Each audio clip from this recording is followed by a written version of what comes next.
The time is now.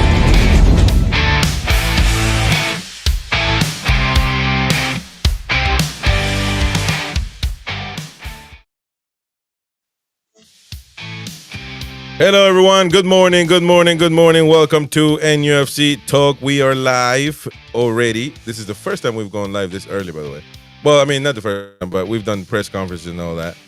But I don't know. We'll give it a try. We'll see how it goes. Good morning. We got new faces today.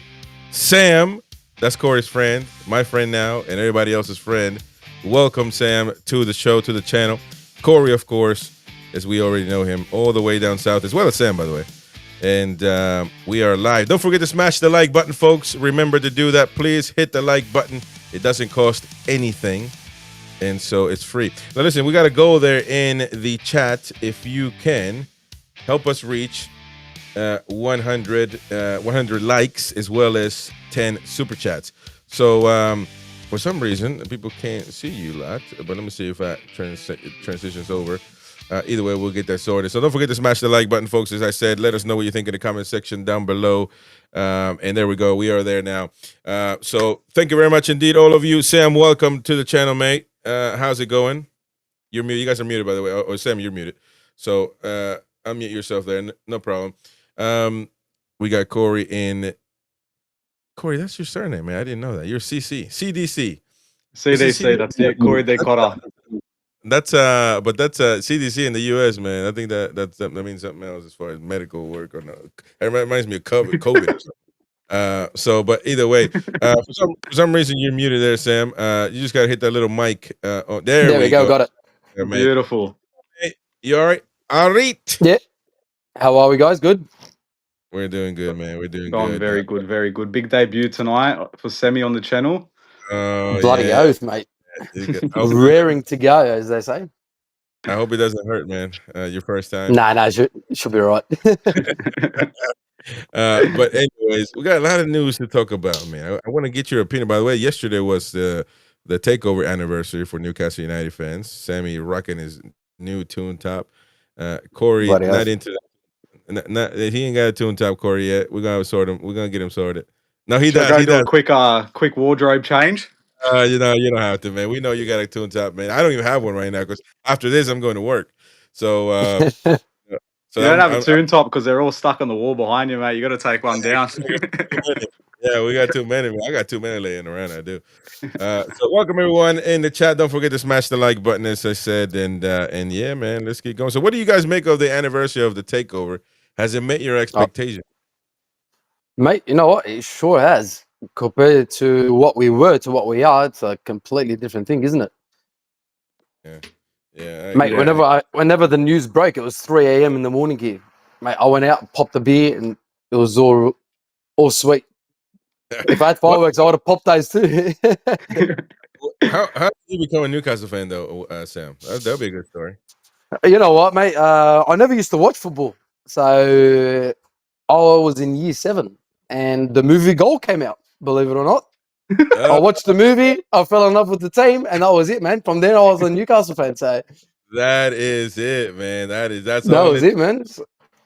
That's all it takes is the movie Goal, mate. Everybody's got a different story, and I'm pretty sure that's not actually. I'm pretty sure you're not the only one. But so listen, welcome aboard, man. Welcome aboard. Thanks, mate. Thank you. When was that? 2006 or something like that? 2005. Man, that was, and the guys, you know, the actor is Mexican, so we definitely. My mom watching telenovelas back in the day. Those are like soap operas in Spanish. And I called my son after Santiago, man. Yeah. Oh wow. No. I'm just joking. I was about to say, man. But he's famous. He's a famous actor, and when he did that movie, I watched it as well. You know, and it's interesting. But who would have ever thought that Newcastle now would be in the place that it is? So, Corey, what did you make of the Takeover, man?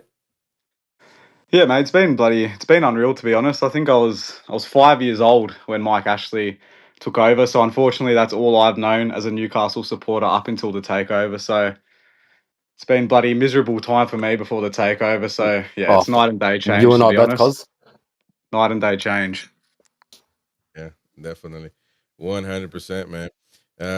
So Well, we are in Champions League now. We got a lot of stuff to talk about as far as the team is concerned. I would like to talk about first some contracts that are set to expire, and I want to get people's comments in the comment section below. So we have a good conversation here, and it's by the way, it's bloody early in the morning here in America. It's 4:21 a.m.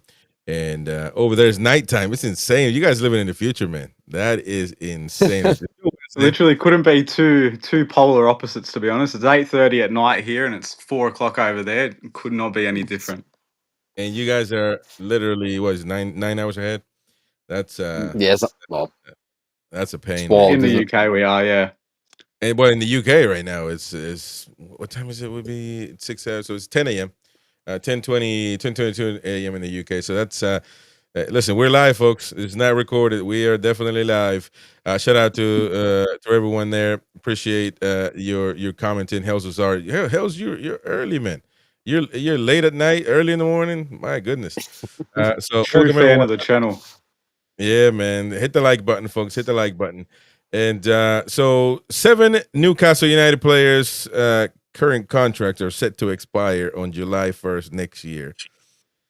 Some of them will be, you would assume, people won't care about. For some reason, John Rudy, we keep renewing his contract. He'll be he's one of those. Nick Pope is another 10 one. That's keepers, man. Yeah, I know. Mark Gillespie, that's another keeper. That's 3 keepers right there expiring. And Fabian Scher, Jamal Lascelles, Emil Kraft, and Kieran Trippier. So that is interesting list. And I want to get into each one of those. What would you guys do with each and every one of those players? Nick Pope obviously could be a good one because we got Ramsdale but on loan. And Ramsdale hasn't gotten the opportunities yet. You could argue that Eddie, obviously, I mean, for a goalkeeper to be taken out, it takes a lot, to be fair. Not just not criticizing Eddie or anything like that, but if you bring in a goalkeeper that you're paying over $100K a week for, I don't even think Pope is on $100K a week. I'm pretty sure he's not. No, probably not. No. No, you wouldn't imagine anywhere near that. Like as a shot stopper, Pope is absolutely amazing, but mate, that bloke cannot pass a ball for his life. Yeah, the You know what I distribution's mean? definitely And not there, but no, definitely not. And then whenever you got Ramsdale that can do sort of both, I mean, personally, I'd rather start Ramsdale over Pope, but he's in great form at the moment, though. Unfortunately, yeah, that's the thing. How you're gonna have to take a bloody calamity in goal for Pope to be dropped at the moment. I think he's been unreal. And as unfortunate as it is for Ramsdale, you can't drop a keeper that's well informed. oh, of course. I mean, what is it? 4 clean sheets in 7 games. It's great at the moment. Yeah, only lost against Barca, Arsenal, the top of the top. So So, yeah, exactly. I definitely don't oppose having Pope in goal for for the foreseeable future. But if we're thinking long term, especially with Pope being 33 now, if we do want to retain Ramsdale and have him as our future number 1, then he has to start playing games because he's not going to stick around. There's not a chance. Yeah, for him to play Carabao and FA Cups, I mean, yeah, I wouldn't stick around either, to be honest, whenever you got Champions League going as well. Yeah, Does that mean then that Pope has to make a mistake? a big mistake as well at that. I don't think it's just, even if he makes an error that ends up to us losing the game. I don't think at this point in the season, I don't think that's enough to warrant him leaving the team. He's been unreal. I think his form's going to have to significantly drop. He's going to have a few bloody clamours in goal. Maybe 2 games in a row for him to be dropped because it's just not fair on Pope. But yeah, I think that's what it's going to have to take. A few inconsistent games, not just the one, and then I think we'll see Ramsdale. But yeah, Well, we've got the second choice English goalkeeper on the bench. I mean, Pope doesn't even make it. It's a weird one. Like it is a weird one. Like, really, if he is making the England squad as a second choice keeper, I mean, surely he starts. But that's the thing. This is what we're saying, though. Do you think it would be appropriate for him to start right now with the form that Pope's in? I don't think so. Probably not, no. But then again, I mean, he's going to have to start sometime. We can't just wait for somebody to make a mistake and cost us points before you start someone. Why would it? That's the thing, that could be questioned about. And again, some people like to say that I want Eddie Howe. I don't want Eddie Howe. I never said that. And if I believed that, I would say it. But I think that you know sometimes the manager needs to just make a decision. I mean, that's what he's there to do. If he truly believes, and maybe he believes the Pope is better, so that's fine. And obviously you can assume that because he plays him all the time. But if he really thought that Ramsdale is going to be the main guy, why you have to wait so long to wait for what, somebody's feelings? I mean, sometimes obviously if Ramsdale if he goes and burns his bridges with Pope and just takes him out, and Ramsdale doesn't work out, then what do you do then? You got to go back to the guy but Put that's on the what he's bench. there. Yep. Yeah, but that's what he's there to do, though. So I'm not sure, but I mean, waiting for a mistake, it's also a dangerous thing. Yeah. Look, and I think getting Ramsdale in has actually upped his game as well. I mean, this bloke has been saving things like he probably wouldn't have saved last season. I mean, against Arsenal, the bloke had a blinder. Yeah. And that's the other thing. What's Ramsdale going to feel like coming into a team with the goalkeeper performing as well? That's added pressure. It's a different thing if Nick Pope was having absolute clangers in goal, he was causing error after error. Then Ramsdale Yeah, comes in probably thinking that he deserves to be in there and that he is an improvement. But if he comes into the team as it is now, with a goalkeeper who's so in form, and that defense, they trust Pope, and they really do trust Pope. So it's a big switch up, and I think it's even more added pressure for when Ramsdale plays because he's taken over a goalkeeper who's in such great form. So that's another way to think about it. But do you think that the defense really trusts Pope? I think Yeah, I they're think just so. shot stopping wise, I'd say yes. When yeah, it but comes to his feet, definitely not. No. because if you, well, look, shot stopping is shot stopping. I mean, it's there. I don't think a center back has any say so in that. I mean, but if I'm a center back and I know that sometimes I will have to pass the ball to the goalkeeper and I will have to put him under pressure, do I trust the goalkeeper to use his feet right and not put us in a bad situation?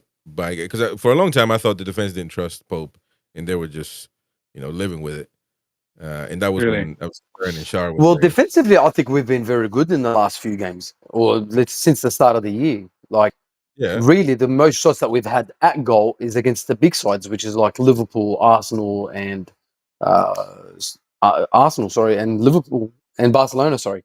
And then once that ball goes to his feet, you can see once somebody presses him, he sort of panics as a goalkeeper. But when it comes to the shot stopping, like I said, I've got no problem and no issues with him as a shot stopper. The bloke's an absolutely amazing shot stopper. But that ball in his feet, if he's got a little bit of pressure, we'll probably end up conceding off one of them. But do you think his distribution this season has caused us any issues so far, or But it's our defense hasn't allowed him to sort of get under that sort of pressure. well, interesting Yeah. from Jordan Dendo says that's because of Botman and Chow. Don't tell Win. If you don't know, Sam, Win is he's obsessed with That's Dan what I mean. Burn. That Burn is Beckenbauer. Basically, Just so not at left back. Well, I actually exactly. heard Win the other day saying that Dan Burn was a reincarnation of Jesus. So that's how much Win appreciates Dan Burn. So It wouldn't surprise me. It would not surprise me at all if he said that. But but it could be the defense though that has made him made Pope. But it's crazy because I don't think that Burn, obviously he's not as good with his feet as the other two. So by that definition, and Shar, he's been. I mean, he's supposedly has good. He can play with his feet, but he's getting older, and some of those passes are no good. He sometimes tries too much to give that long pass and try to create plays from the back. So what about that as well? That they're not near as good as Chow and Botman with their feet. Therefore, that has also made our defense stronger, not just by defending, which obviously Chow, I think Botman is fast, but not as fast as Chow, obviously, defending and intercepting the ball and challenging and all that stuff. that's also that's clearly made our defense better. Clearly, I mean, when Chow's come on the pitch, night and day. Shower's been an absolute machine since he's come. I mean, that knock from Shea has been a blessing in disguise, to be honest. This bloke can do everything. He's the new Rolls Royce, as they say. I think that's a bit harsh on Cher, but he is He's been a great incredible. servant, don't get me wrong, but he's Easy- getting old, mate. Yeah, no, yeah. Obviously, Malick's got to be the long-term replacement. He's incredible, to be honest. When we first signed him, I wasn't expecting his presence, his calmness at defense for his age as well. He's he's a breath of fresh air at centre back. Mate, he's been absolutely superb, Malick Thiaw. Yeah, no, And unreal I feel signing. like him and Botman together, they link so well together. Yeah, 100. They're just a great partnership. We're Yeah. so lucky. That's our whole defense. Like even coming off the bench, we're so stacked in defense. It's unreal. I honestly put our defense up against any in the Premier League. It's unreal. Mate, definitely 100%. I mean, like they've all done so well. Like even like we've got Tino that's injured, and we've got Lewis Hall that's injured. Like if they were to sort of play as well and start in that lineup with Chow and Botman, I mean, that'd be some back four. You know what I mean? But Byrne as well. That bloke's an absolute freak as well. He's just so strong. He's a great defender. But he's just how can I say it? I mean. I personally just rather have Botman and Chowdhury than Dan Burn. But we've got no left back, so he has to play a left back, unfortunately for us. So Yeah. I agree with that now. I mean, I was debating folks. I think the vast majority agree that he's not a left back and not a good one, but he's played there before, and kind of have nobody else really. I mean, you can say you can gamble with Kraft. I mean, I was hearing that Malick Thiaw could play right back. So I mean, you switch maybe Trippier and put him on the left, and then you put Dan Burn with the centre back pairing with Botman, I guess. Yeah, it's a lot of rotation, but it is a lot of rotation. I get it, but I feel like it would probably be a bit more comfortable going forward than because when Dan Burn is there, we don't that going forward. It stops on that left hand side. It doesn't. Exactly. You know what I'm saying? 40, so it's like 50% we've slower. got nothing in attack. They're not just slower. I mean, it's just we don't have anything on that left hand side. We usually tend to always go to our right hand side, but once Hall is there, we usually tend to use both sides, and it makes us easier to attack, and flow is a lot better. But I mean, we've got to work with it at the moment. But here on YouTube, we got is this you, Sam? Right here. Where? You see on the screen in the comment, Jeff Zayden. Yeah, that's my cousin. Oh, that's your cousin. I was about to say, man. That's like that's my cousin. Yeah. There you go. Big up. Semi's brought half the family over to the YouTube channel, so we've got some new additions. Bloody oath, mate. Yeah, no, it's definitely better than Sleeper there, Jeff. I'm good. I was about to say, man, you got that's the first time. That would be one hell of a coincidence for somebody with the same name to come up. Cheers, welcome, Jeff. And so yeah, I mean, but as far as the contract is concerned, getting back to that, Nick Pope is under contract, but his contract is set to expire. So, would you then renew his contract, knowing that you got this on loan? But you got Ramsdale on loan. I mean, I don't know what's gonna happen with Ramsdale. I don't know if he's going back or he's not playing. The thing. Does he come back if he stays on the bench the whole season? I mean, you would assume he'll want to play in. He'll want to be part of a team that's wants to be starting, I guess. That's really competing instead of going back to Southampton or relegation and all that stuff. You would assume he'd stay. Yeah. But you would also assume that he's going to have a conversation with Eddie Howe and say, "Look, man, am I in your plans or what's happening here? Because I just want to know. I mean, he's getting paid good, so I get that's not an issue. For him, I would say. But as far as the club is concerned, I mean, do you really want to have a 130K goalkeeper a week on the bench? It's kind of weird, isn't it? No, you wouldn't want to do that because it sort of ruins where else we could spend that money in or like somewhere around the park, like another midfielder or another. Well, at this rate, we're probably going to need to go for another right back because Trippier's getting too old as well, so he might not re-sign. You know what I mean? And we might let him go. So we're definitely going to need to go for another right back. Well, we're going to get to a lot of names, and the right back is, an interesting topic. Also, people yesterday we questioned whether we need another center forward, but I mean, Carl Hope says right there, Tonali needs a new contract first. Definitely. Yeah, to be honest, that's on the top of my list before all the 12-month contracts. That Mate, needs to be Scholes done. knows what he's talking about, mate. Scholes knows what he's talking about. Best midfielder in the Premier League, mate. Well, I mean, actually, let me see. Because I might have Paul Scholes comments here, but yeah, I mean, I've said it before. I've argued over and over. He is, to me, the best midfielder in the Premier League. And you can argue the world, obviously. I mean, if that's the case, but there are good ones. Camavinga, Tchouaméni. Those are really good midfielders. But this is Paul Scholes here on the Overlap podcast. What is this? This is a fan debate or something like that. It's like a live show they do. It's like a live podcast. He said this about Tonali. Best midfielder in the league. Yeah. I love Tonali as well. I love Tonali. I love Tonali at Newcastle. Honestly, I think he can run. Oh, he can run, yeah. I think he's been brilliant. Gomeras as well. Very good. I'd probably choose Tonali at this point. Best midfielder in the league? Yeah. Well, you're going to say Declan Rice? Over Declan Rice? Yes, I think he's better than Declan Rice. Yeah. I don't think there's anything that Declan Rice can't do on a football pitch. I think Declan Rice can do everything lift Tonali trophies? can. Look, I really like Declan Rice. Don't get me wrong. I think he's got everything. I just think too many times he takes too many touches of the ball.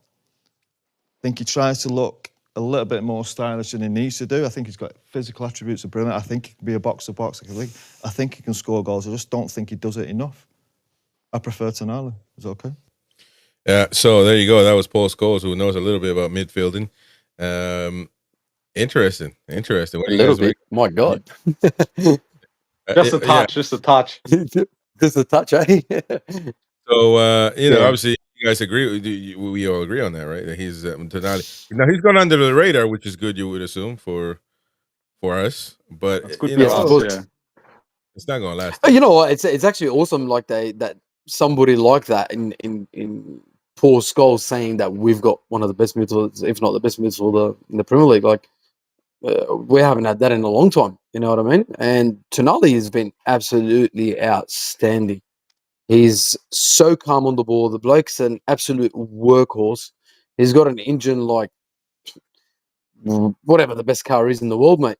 But he's unbelievable, mate. You know, he just doesn't stop running. Fingers crossed it just doesn't get injured, you know, but he's just been absolutely amazing. Yeah, well, this is why it needs to be the absolute top priority for Newcastle. You know, before these 1 year contracts are coming up, they have to. We've seen what happened with who shall not be named. Seen what happened with him. Bloody earth. Yeah, we need to just gauge where he's feeling on the situation as well. The earlier we can get this contract signed, the better, because he's, arguably one of the best midfielders, if not the best midfielders in the world. So every club's going to come knocking for him, and it needs to be a priority for sure. Definitely, mate. We need to wrap him up ASAP.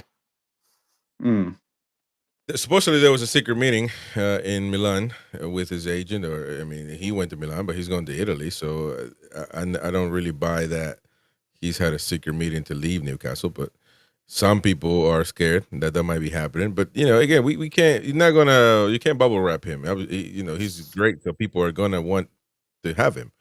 It's about Newcastle doing something about it, and whatever. Well, look, he's Italian and he's from Milano, so I'm assuming like he's got family there. So, he probably has old friends from the old club in AC Milan that he goes and sees. It's all normal. It's all talk. It's all rumors, you know what I mean? But I think after what we did with him when he came to the gambling and that, I'm sure he'll end up staying because, no other club probably would have done what we did. Are you sure he's going to end up staying there? Because if he left AC, that's my only concern with Tonali is that if he left, his boyhood club like he left Milan, then, does he have bigger aspirations to go and maybe play for the Real Madrids, the Barcelonas? I think everyone's got the aspiration to play for those sort of clubs. Yeah, well, that's why we need to tie him down, so he doesn't get doesn't have too many ideas doing that. No, I agree. But he's obviously going to have to get paid really well. I mean, I think that Carl Hope said it in the chat there. That he thinks he should build a team around Tonali. I agree with that, and I think he needs to be the highest paid player for Newcastle. I mean, easily, yeah. Easily. I mean, And he is our best player, so you might as well tie him down and definitely put Gary that money on him, man. You have to. Gary Mohan asking, what price would you put on Tonali? As far as selling price, it's got to go 150. At least 100 to 150 minimum. Yeah, you can. I mean, those midfielders don't come around too often, mate. I mean, like you're going to look at a lot of teams and a lot of their midfields. Not many are as good as Tonali. I'll tell you that. Yeah. And if Enzo and in Caicedo have gone for over 100 mil, what do you think this guy's going to go for? Exactly, no doubt about it. Yeah, especially Declan Rice as well. It's only going to keep going up season after season. So, I definitely think it warrants at least a 120, 130 transfer fee if it does happen. Easily. Now, the as far as salary is concerned, I mean, he needs to be at least on 250 to close to 300. I mean, it is what it is. He's going to have to be one of the highest paid players in the league, to be honest. Which is around that. I wouldn't be surprised if he was wanting something like 250, 300 because 300 easily. Yeah. Yeah, well, that's just the rates Well, for the he best deserves players it. in the league If now. he stays going the way he's going, he's definitely earned that. And one thing about it, he's never hurt, man. I don't think he's had an injury since he's been here. Knock on wood, mate. Knock on wood. Yeah, where's it? Two knocks on wood. Two knocks on wood. Mate. We don't need him getting injured, mate. It's insane because he had a knock a little bit in the last game. He just got right back up and started playing. So he's invincible, man. He is, mate. It's been unreal, absolutely unreal. And I think him and Voltemara, the way they play, they're going to change our game. We're going to, we're really. It feels like that we're going to be shaping our team for those two players. They're linked. I think Voltemara is unbelievable, man. I'm telling you. So great with his feet. Yeah, he's unbelievable. I don't know how he moves like that. It doesn't even look real. If you think about the way he moves is unbelievable.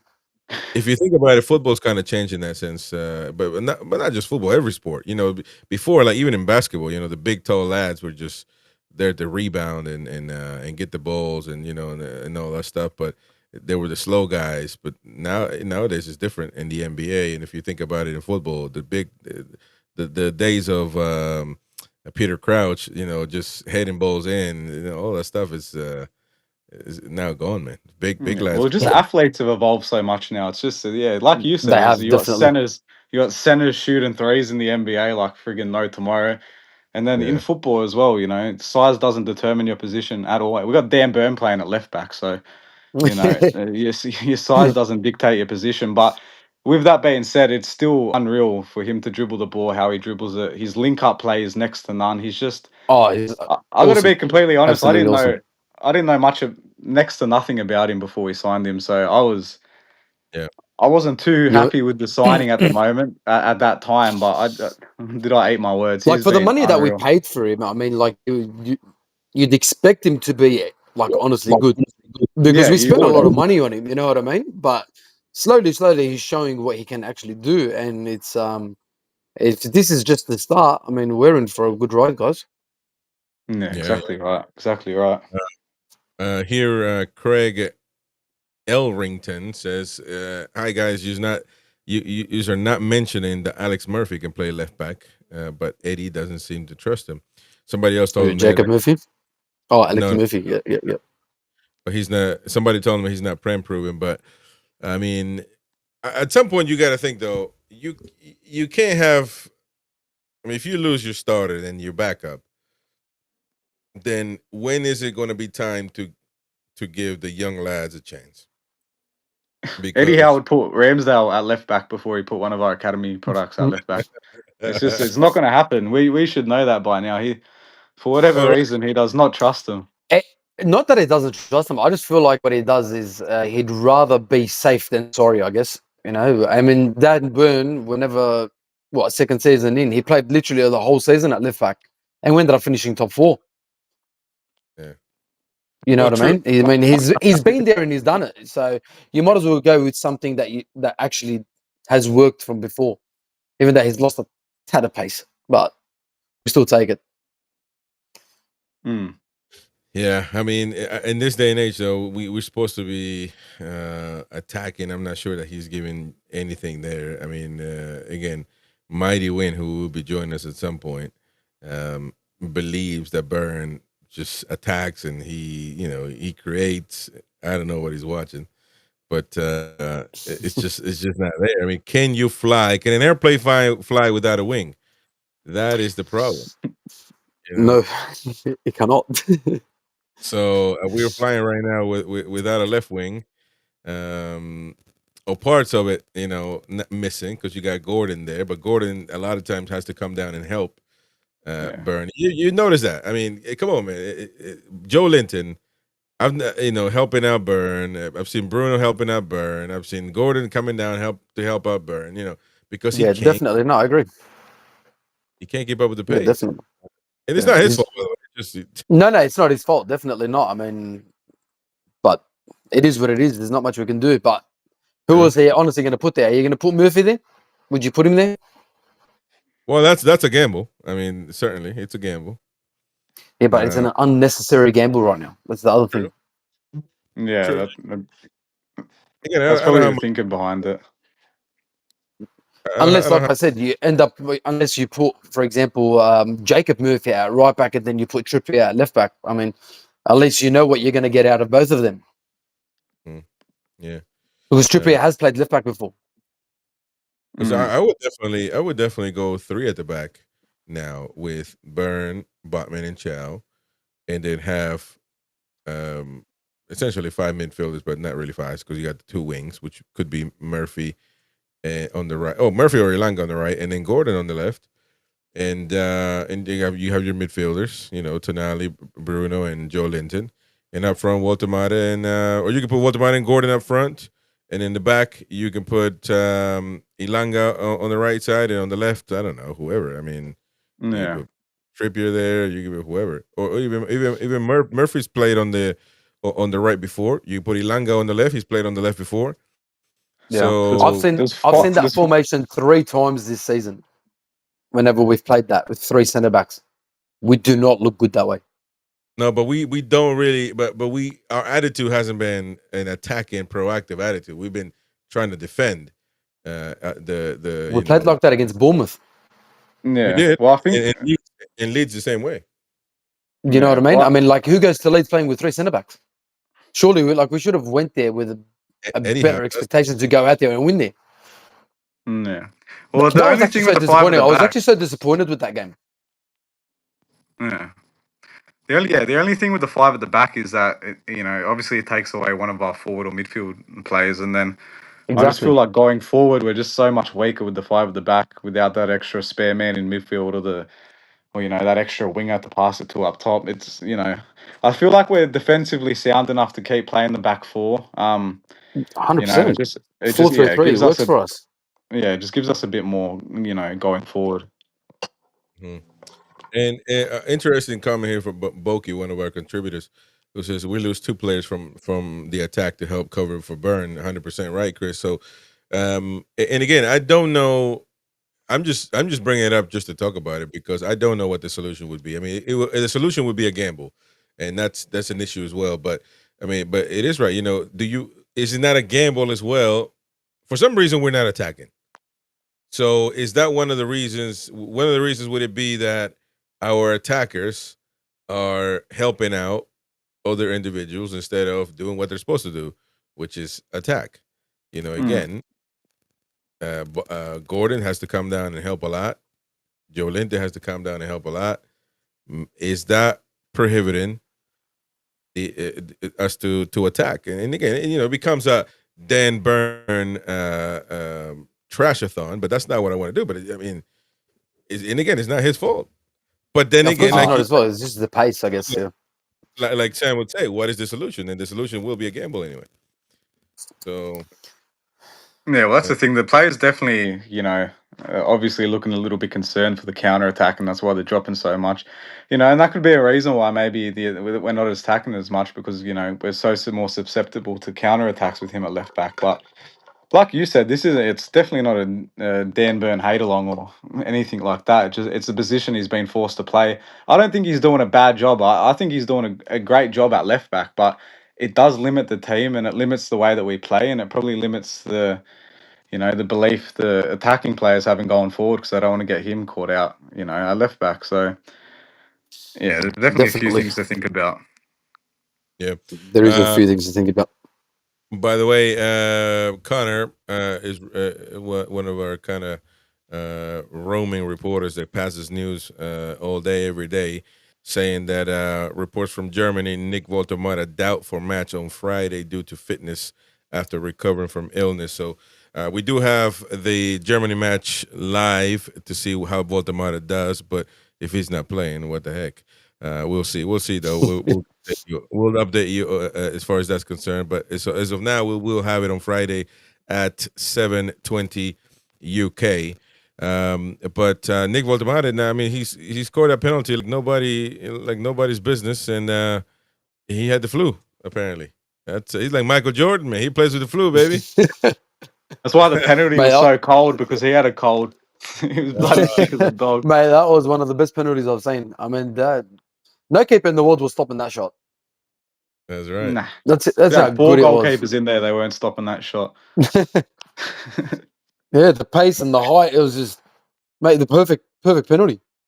Yeah, how quick he done it as well. Just no second thought. Just bang. See you definitely. later. Yeah, it was a great one. Actually, very, very good penalty. So let's go on the list as well. That we were doing the contract thing. Obviously, we know that Tonali should be priority, but we got Nick Pope. Do you renew Nick Pope? Do you guys renew? Yes, at the end of the season? definitely.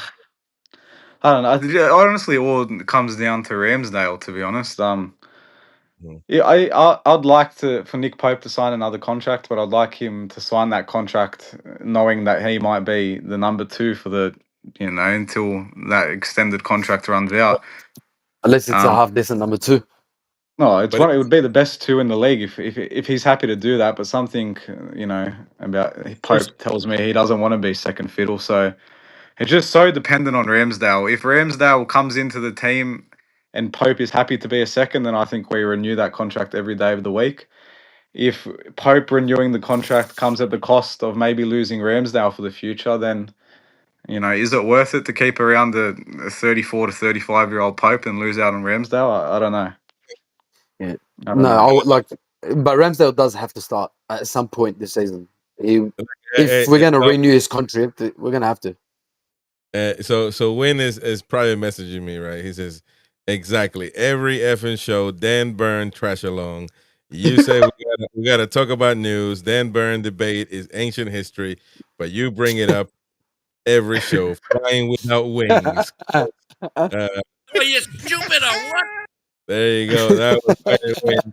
He is knackered. He says he'll be back around 11:20 in the UK. So Win, stop private messaging me, man. Get your face on here and face the music. If you got something to say to me, say it to me live. You're out your mind, man. Well, Win, if we're being honest, Chris said we were only allowed to do the show if hated on Dan Burn for the first half an hour of the segment. So that's the only reason we're doing it, mate. There you go, man. So Proves that we're wangers. When we got you on the soundboard, man. We got you on the soundboard. Anyway, show your face, man, and stop hiding. And he went to get his blue pill refill, man. So he can't, nothing will stop him from that. He has to subscription pop up. to perform. But Win, you can get that sent to your house, man. You don't have to go to the pharmacy all the time. I think it's just the quantity of the blue pills. He has to go to the warehouse and get it. The quantity, exactly. You got to pick it up by pallets, man. Got to take his forklift. Anyway, so Win, get on and stop whinging. So Nick Pope, everybody says it should be renewed. John, by the way, on the goalkeeper situation, there's a reason why we went to get Ramsdale, but we were in for Trafford for a long time. That means somebody there, I'm assuming Eddie, doesn't think that the goalkeeper is sufficient at the moment. I don't know. Maybe the new center backs have changed his mind. Maybe that's helped Pope out a little bit. I'm not really sure how, but maybe because they can get rid of situations, dangerous situations, without having to pass to the goalkeeper. So maybe that seems as if he's that we're not dependent on passing to Pope and he doesn't have to use his feet. But we've been in for Trafford for a long time. So there's somebody's thinking that the goalkeeper needs to be replaced or needed at the time. So that's something to think about. John Rudy, Win debating me on this, talking about he's going to be a coach. Well, if he is a coach, then why don't you just hire him as a coach and let him be a coach? So agreed. what's the issue there? So John Rudy, fellas. Nah. Coach.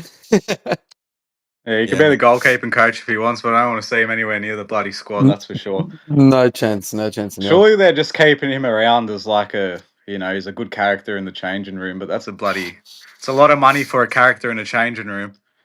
That's right. Definitely. And then the other one's Mark Gillespie. Same deal. Same deal. Yeah. Maybe what's the point? What is? Well, look, we need 3 keepers. I mean, he's probably our third choice. Yeah, but your third choice has to be a young lad.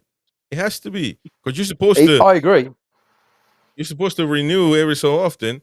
So when it comes time, you at least have a goalkeeper that you're investing in for the future. But Mark Gillespie, what's he doing, man? He's growing roots down in the locker room, man. Him and Roddy have been hanging out too much. Yeah, man. Come on, man. I mean, it's a bit weird, to be honest. I don't think there's any reasons as to why those guys should be there. And again, because some people will say, well, they don't get paid a lot, probably $2,000, $5,000 a week or whatever it is. I don't know. But I mean, I don't know. That it's still quite a bit of money. Well, you bring up a good point there. Wouldn't you rather one of our academy lads having that third position?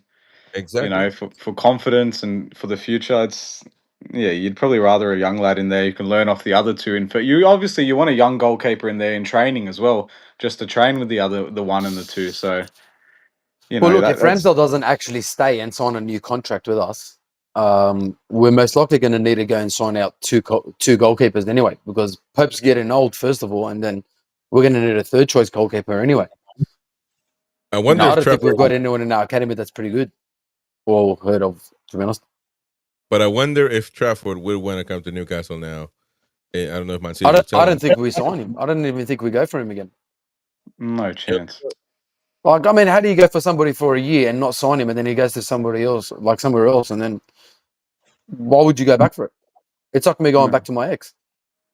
Well, but he didn't really have a choice though, because Man City had to buy back the first option. Yeah, they activated that sort of thing, so he had, and obviously it seemed like, well, clearly that was a better deal for Burnley. What we should have done is just give him Dubravka, the goalkeeper they got anyway. They ended up getting, and then that would have been an easier deal, in my opinion. But we had incompetent people that couldn't even. I think there was a sell-on clause for City. Yeah, I think that's why. Yeah, but we offered more money. Yeah, I think Chris is right. I don't even know if he had the option with that buyback clause, to be honest. Yeah, well, Burnley probably didn't. If they placed the player for sale, City would have, if they wanted, the first. I don't know, the first. They would have priority. So they like that deal, whatever they had, and because they had a percentage that Burnley had to pay Man City anyway for any sale. So obviously, dealing with Man City, they wouldn't have to do any of that. They would just keep everything for themselves. So, and obviously, Trafford, what was he going to say? No to Man City? I mean, no. It's a weird. I think he's one of their juniors anyway. Yeah. I think he came from their academy. Yeah. If I'm not mistaken. I think he's a Man City junior. And people think he's going to be the future of England, but I mean, I don't know. First of all, he's not playing anymore. You better forget it. How's he going to get a game in front of Donnarumma? It's impossible. No chance. Pretty Not a much chance. impossible. Yeah. And so I don't know. Trafford is another liability, says Marco. And but you never know, man. Once Eddie trusts you, he trusts you hard, man. And so I'm not sure.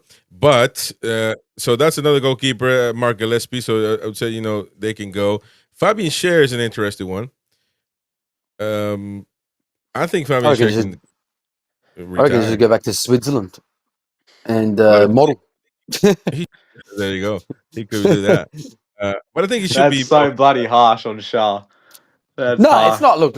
No. Actually, I actually think he's been absolutely amazing for us. He's been honestly so amazing for us. He's a great replacement on the bench if he wants to stay on the bench. But Malick Thiaw is he has to stay in the squad. We can't take him out now. Yeah. Well, I You agree also with got to you. think Fabian's going to be what, 35 or 34? 5, like he's old as well. That's what I'm saying. 34, He's not young anymore. 35. So, yeah. Yeah, I wouldn't be too concerned if we don't renew that contract, to be honest. That's purely because of age. That's not because of his ability. That's not for how That's he exactly plays with us. correct. It's just due to age. See, for that's me. I another. think That's another place we're going to have to replace soon as well. Another right-sided centre back, like just to be on the Yeah. bench. well, we've definitely got we've got an age in defence. That's for sure. We're gonna have to do a lot of recruitment in that area. That's what it is. I think that the future is obviously Chow and Butman, but I wouldn't be opposed to giving Shar a contract until he retires year by year type thing. Yeah. And go from there, and because he'll be a good backup, he'll be a good Oh, backup. 100% is a good backup. And he'll have to understand that, obviously. But if he Yeah, doesn't, of course. then that's Hey, going but to he's be. the best £4 million buy I've ever seen in my life. Yeah, definitely got our money's worth. That's for sure. And more. It's crazy. You probably make the profit off of that if you want to sell. So that's one of the only stories where you can actually squeeze every single penny out of it, because you bought him for $4 million. He played his whole a really good career in Newcastle, gave you everything he had, and then you could probably Funny sell him part for. is we'll probably sell him $4 million again. You could probably get $10 million for him, to be honest. Oh, definitely. And make profit. So that's what I'm saying. You can probably squeeze the most out of any player you ever seen. So that's the situation. But I think he'll get a new contract there. I don't think it'll be an issue. Shar is a Newcastle legend, and I mean that literally. Well, I would have to disagree with that. I think that word is being thrown out too loosely nowadays. Legends are only a few. And I think great servant's probably a better. He's better way to a describe great him. servant, 100%. Yeah. But I think anyone to have broken our 70-year drought, other than who shall not be named, in that category for us, because I mean it's been so long since we won something, and these guys actually broke it for us. They did the hard job. Like that's now everything should become easier in us going for other things because we've broken that drought. And these guys, and Fabian Schär was definitely one of the blokes that actually helped us do it. So yeah, no doubt about it. That's why I think, like Lascelles, for example, he's been in the club forever, but he's not a club legend, man. Let's not lie to it. I mean, I get it. Newcastle fans for a long time, we've had it bad. We got battered wife syndrome. Everybody's great after Ashley, but it's just we got to relax with the legend stuff. I mean, Alan Shearer is a legend, man. There are levels to this. I think he's been a great servant and a really good player that will be remembered, like Coloccini, like what's his name, Gutierrez. Those guys will be remembered. But Shar will come around. He'll come to the U.S., do the fan fest and all that stuff. That's what his that's kind of his status within the club. But legend, I mean, it's a different thing, man. It's definitely legend is a big word. Definitely. And if we're going to look at legends that have been around, I mean, not many of them can be said in the squad, unfortunately, but definitely great servants, like what Corey was saying. Yeah, but Bruno could reach that level the longer he stays. I think Tonali definitely can reach that level, no doubt about it. Definitely, 100%. There could be condiments for Voltemata to do that if he stays long and he scores a lot of goals and stuff like that. But not really. I don't think Joe Linton will be a club legend. Like, with all due respect, I think again he'll be definitely not. a really good player that will be remembered. But no, Marco saying, I meant he's a legend as an old. So there you go. on that we on that we can agree. Then on that we can agree. And I took away Colo isn't a legend. I said exactly. I said he'll be a player remembered like Coloccini. Yeah. Fabian Schiavi. And I like Coloccini, by the way. He's one of my favorite players ever, man. So and then you got Jamal Lascelles, another player that's contract is coming up. I think that the fat lady singing. I know you can't say that nowadays, but just gotta let it go, like Frozen, man. Let it go. That's it, man. Let We're it gonna have go. to. But yeah, it's sometimes you don't like to see players leave, unfortunately, but it is what it is. I mean, Lascelles See, would that would probably have hurt to me. leave as If well. Lascelles leave, that would I hurt a mean, little look, bit, to be honest. it would sting because he had so much potential as well to be such a good player, and you know what I mean. But then obviously the injuries came, and that was it for him. Unfortunate for him. Yeah, I think I'd be just more upset just because he's been here for all the highs and the lows, to be honest. Not necessarily the player, just more what he's meant to the club, to be honest. But, if we're talking Sometimes we've got football-wise, to move on from the lows. yeah, that's exactly right. If we're talking football-wise, then it's probably, there's definitely a lot better players we can get instead of renewing his contract, especially if we're going to keep Shah. Definitely. So Lascelles got to go then. Emil Kraft is another one. That's one player I'll give another contract though because he's a spare tire, man. You can always use him when you need it. So He's a good spare. Yeah, he's a great utility player, to be honest. Great. Yeah. Never an issue, by the way, with him, man.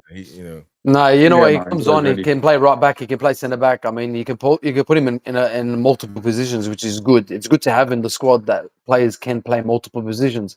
So, I would re-sign Kraft, but he's just nothing. He's nothing flashy. But I mean, he does the job, like you said. Yeah, well, you need those utility players who are always, you need players like that, especially with all the games that we've got. You need players who are ready, and he's always ready. So, So yeah, many games coming up. I There's wouldn't still be so much to opposed. come. But then again, he's also, you got to remember, he's 32, 33 this year. So that's another, we've got a lot of old boys on the bench in defense. To be honest with you, I don't even know how old he's. I think he's 32 or late. They have to be 32, I think. I wouldn't know. I haven't really looked at his age, to be honest. I doubt it though. Is he that old? Emil Kraft? Actually, 31. He's 31. I don't think he. Oh, he's 31. No, he's You looked it up, did 31. you? He's 31. Yeah, 31. Yeah. See, Interesting. like you said, cause I think we're gonna have to start looking at players in the back, man. I mean, Yeah. they are aging. Yeah, if we're going to Yeah. sign any of those three, they have to be on 12-month contracts and it's play-to-play basis. It's nothing bloody long-term. And I think you can only really do that with, one of the three. You're not going to sign all three of these You old can't. blokes on a 12-month contract. It's just, you can get better quality younger players in there, better min. So, yeah. Yeah. Most definitely. So what about Kieran Trippier? He's the last one on this list of contracts to look for.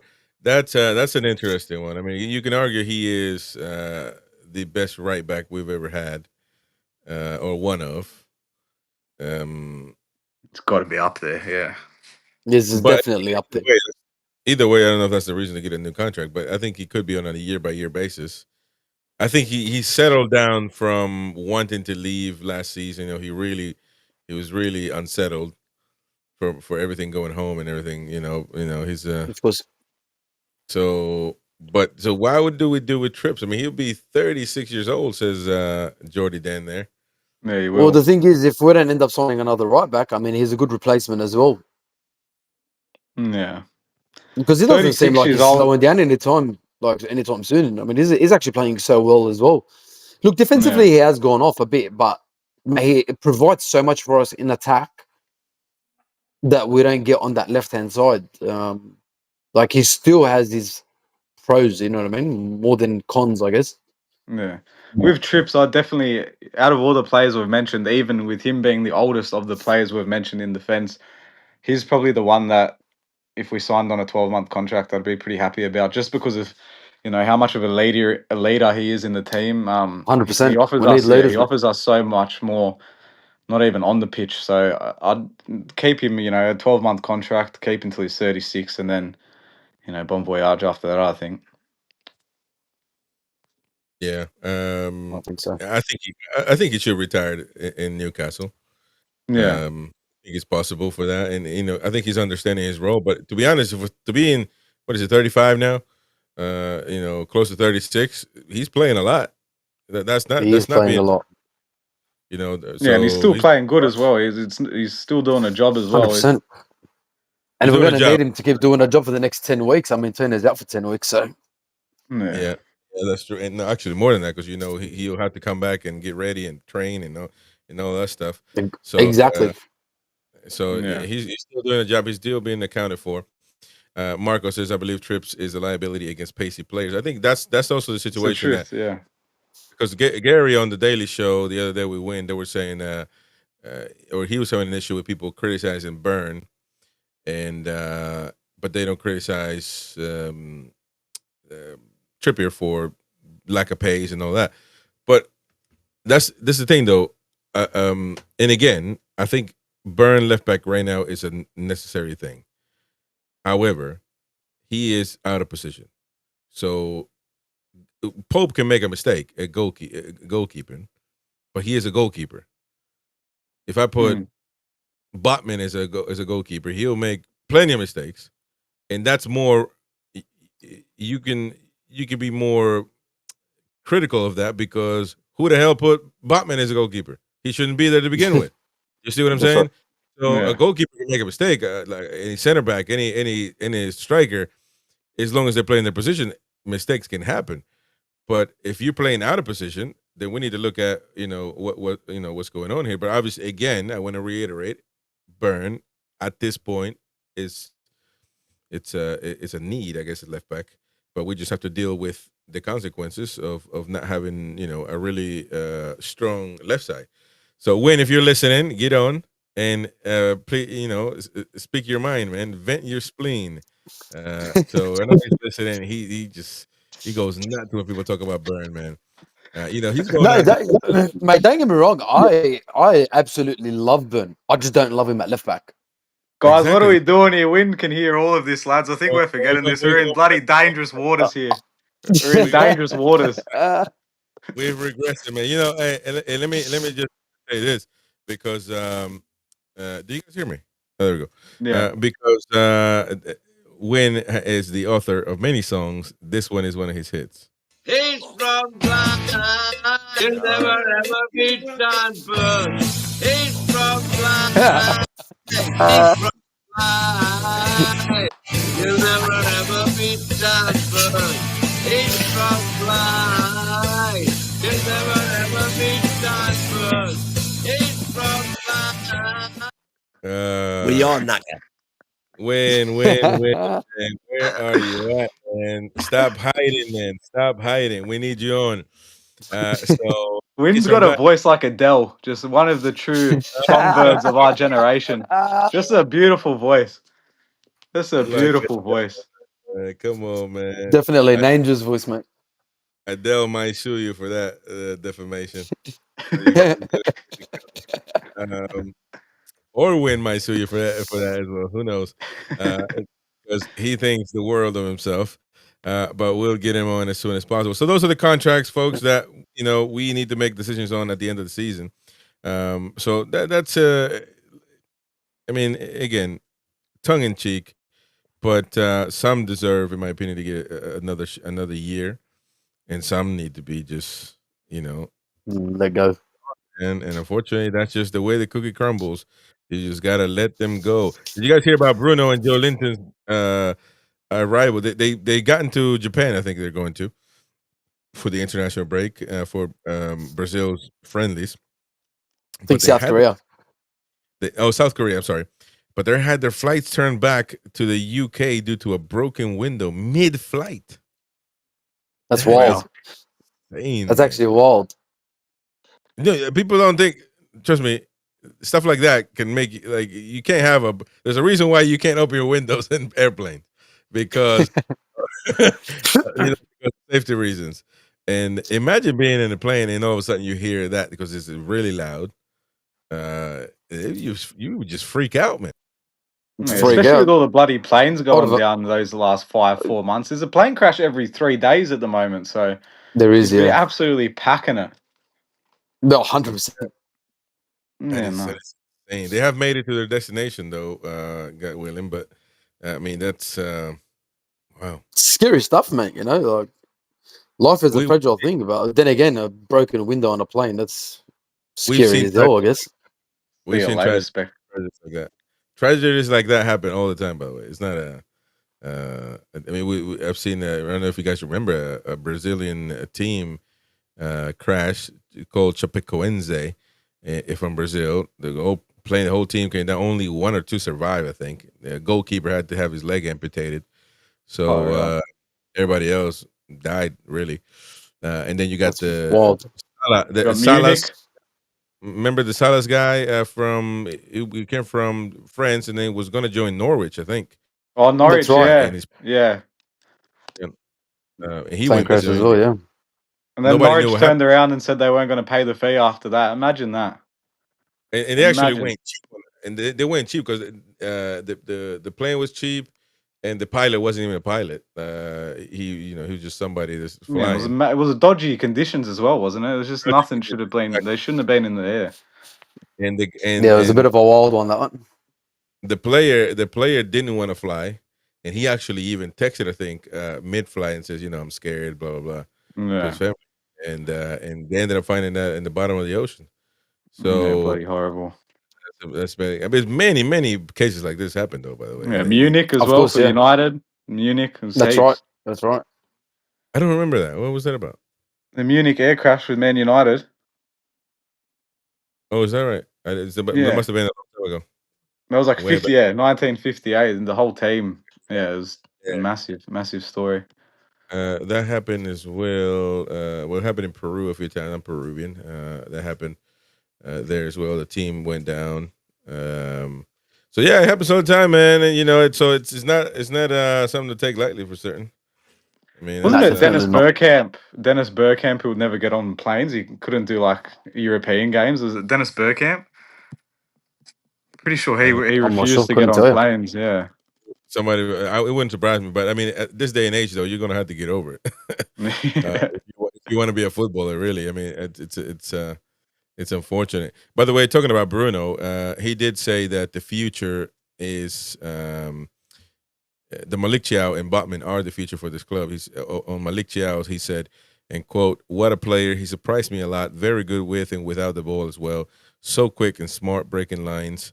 Him and Sven are the future of this club. They're very good. They're very comfortable with the ball and don't feel the pressure. They have been amazing together." So, I mean, you can say, I think that if Botman gets hurt one more time, I think that's going to be it for him, or should be, because you can't just keep catering to injury-prone players. I mean, as hard as that That's sounds, true. you got to have a team that's able to perform. And if he can't keep up with the games, then unfortunately, it is what it is. But if he is able to not get hurt again, or I mean, he'll get hurt, but you get the point. He, not become injury-prone. Nothing overly serious yet. And him and Chow, I mean, they're looking pretty scary. I said it before, man. Chow looks like the new Van Dijk. Mate, they're a great centre back pairing. It's definitely one of the best in the league, the way they're going at the moment. And Malick Thiaw's only 24. I mean, he's still so young, and his best years are ahead of him.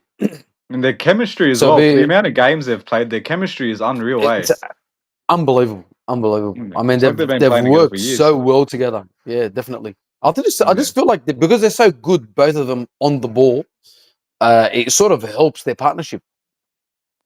Yeah, 100%. They both trust each other, and that's just massive. That's massive. When Yeah, and I feel like those two together as well has taken a lot of pressure off the midfield as well for us.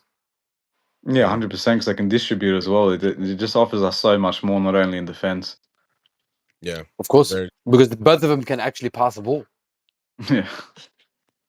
Yeah. And by the way, somebody brought up a story of an airplane coming down and cannibalism happening. I know that story very well. It happened in Uruguay, wasn't it? It was in Los Andes in Chile. It was an airplane that going from Argentina to Chile, and they had to cross the Andes, and the pilot, I guess, lost visibility. It's all snowy and in that part all the time. So the plane came down, and I mean, it's out in the middle of nowhere, obviously. So there no phones, no nothing. I mean, just weeks and weeks and weeks, and they just had to survive, and they had to eat. They had to eat each other up, man.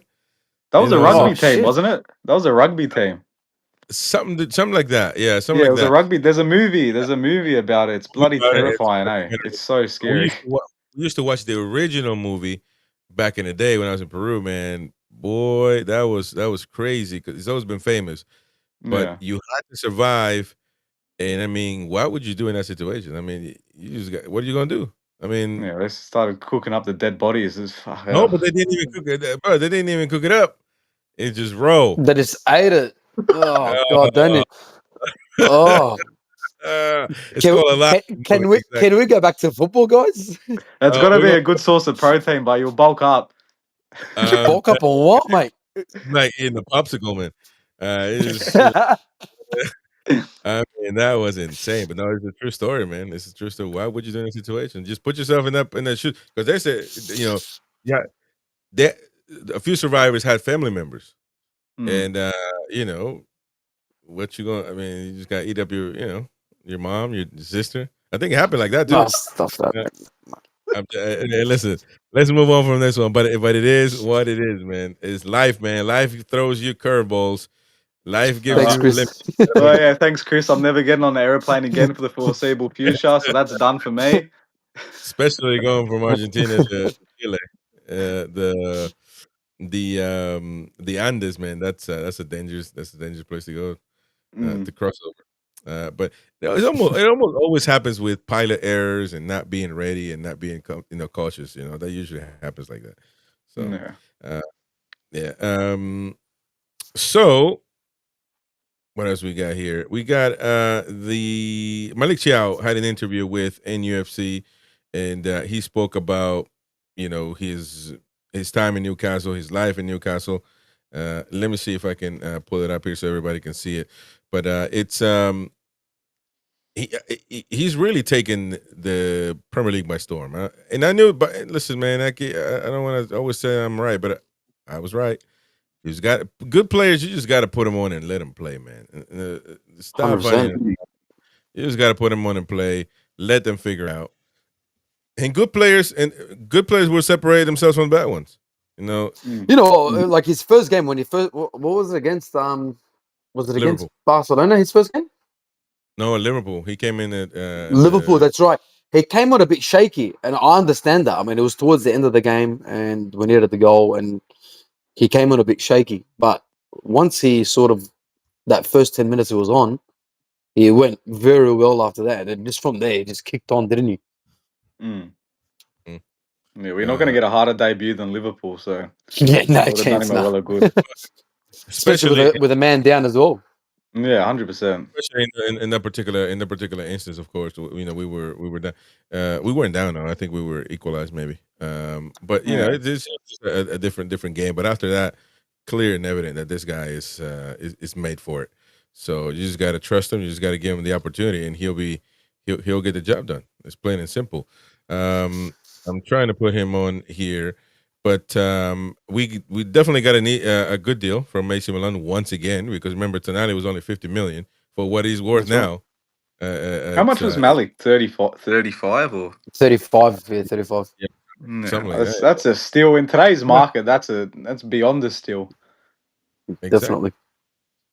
So I think I agree with you. I think it's a steal, and I don't think there's any even with Eddie Howe standards that he's a bit dodgy with taking players out, keeping them in, especially having the trust of Shar, playing for him a long time, all of that stuff. I don't even think he's capable of taking Chow out because he knows. I mean, it's a sentence. I mean, fans are not going to like that at all, and I don't think anybody with common sense would want to do that. So this is Malick Thiaw's interview with NUFC, the NUFC website, the club here. Or actually, no, from beIN Sports. So this is an interview with beIN Sports. So let's take a watch and let's take a listen. Are you starting to settle into life in Newcastle? Yeah, I think Oh, come on, man. What is the matter with you? Uh-oh. Let's see. Really well outside of the pitch as well as inside the pitch. I will have to play here on my computer here. Unfortunately, won't be able to watch it. But either way, for radio listeners, it doesn't matter anyway. Are you starting to settle into life in Newcastle? Yeah, I think I settled in really well outside of the pitch as well as inside the pitch. The people here are really welcomed. They make me feel really welcomed as well.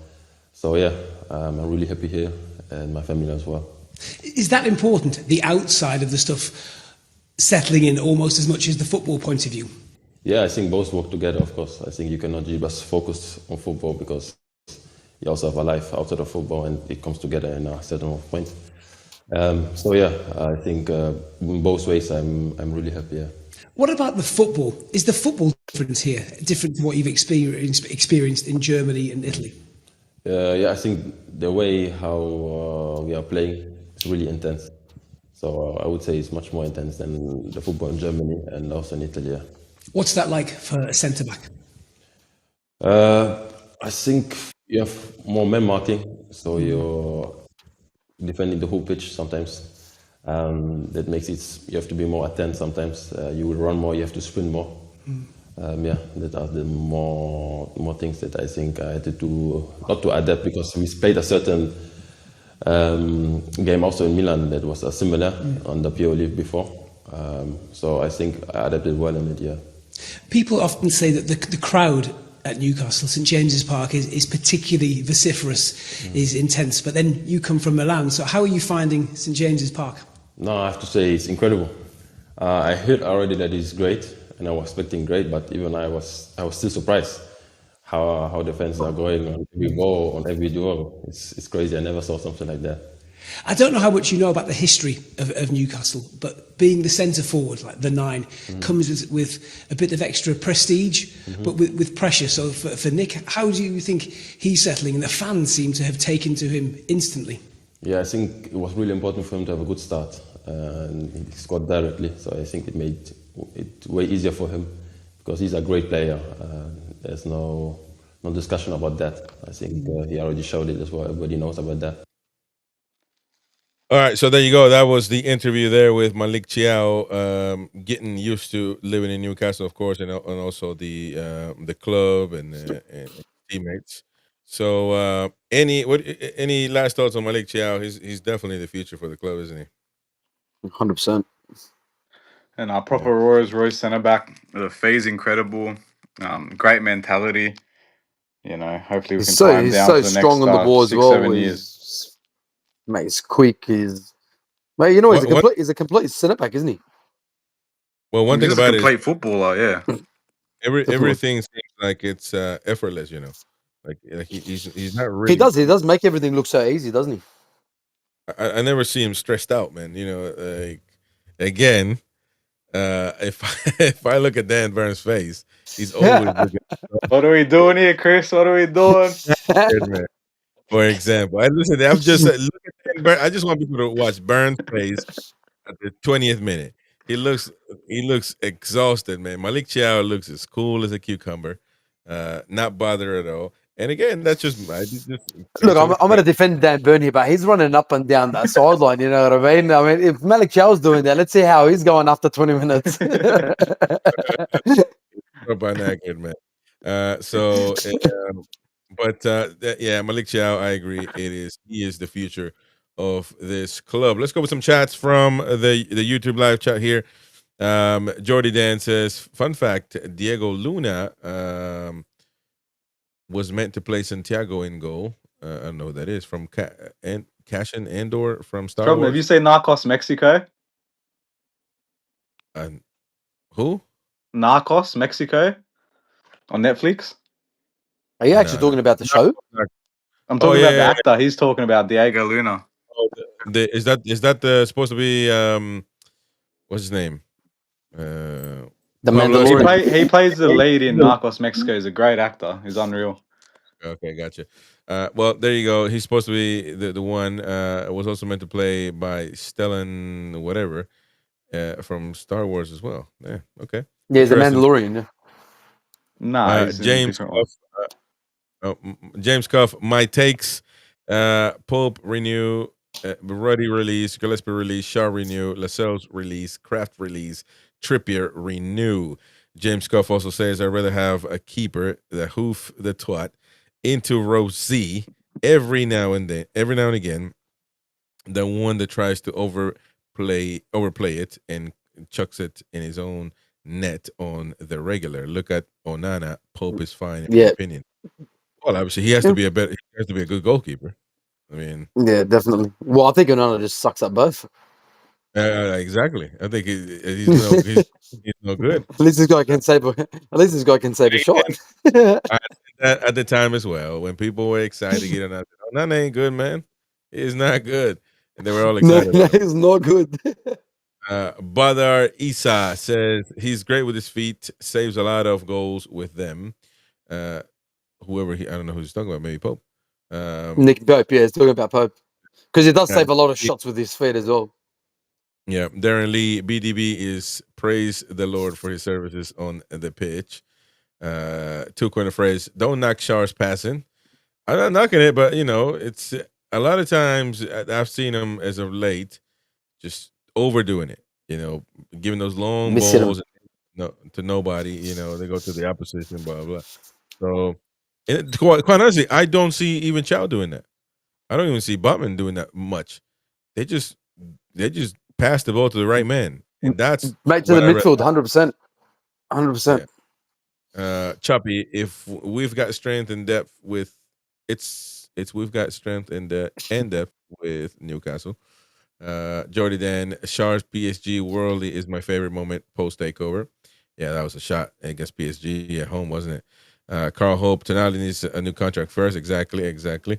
Marco, is Tonali's agent with the rumors trying to get his client a better contract?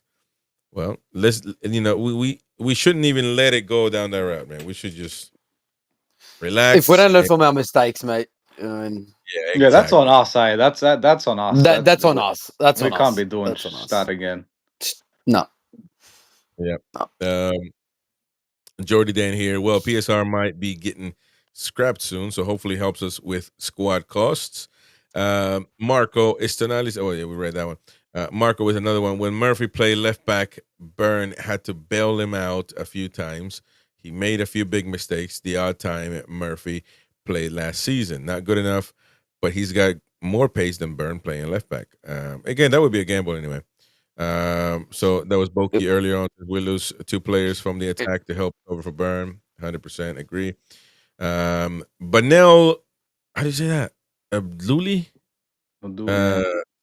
It says Shahar is now training with the first team. He can play right back, Tripper left back. Again, we get these kids Shahar, and you got the other one Ashby. When are they ever going to get a chance? When are they going to get a chance? Because I mean, what are the odds of two left back or two right back or two wing backs being injured? Yeah. What are? Oh, here we go. That's his music.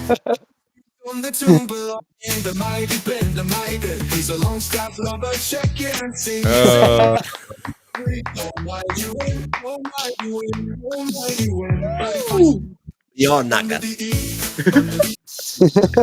Good morning. Good morning, Good mate. morning, Win. Just to Hello. kick things off, Win, I had no part of the Dan Byrne conversation. Completely neutral, mate.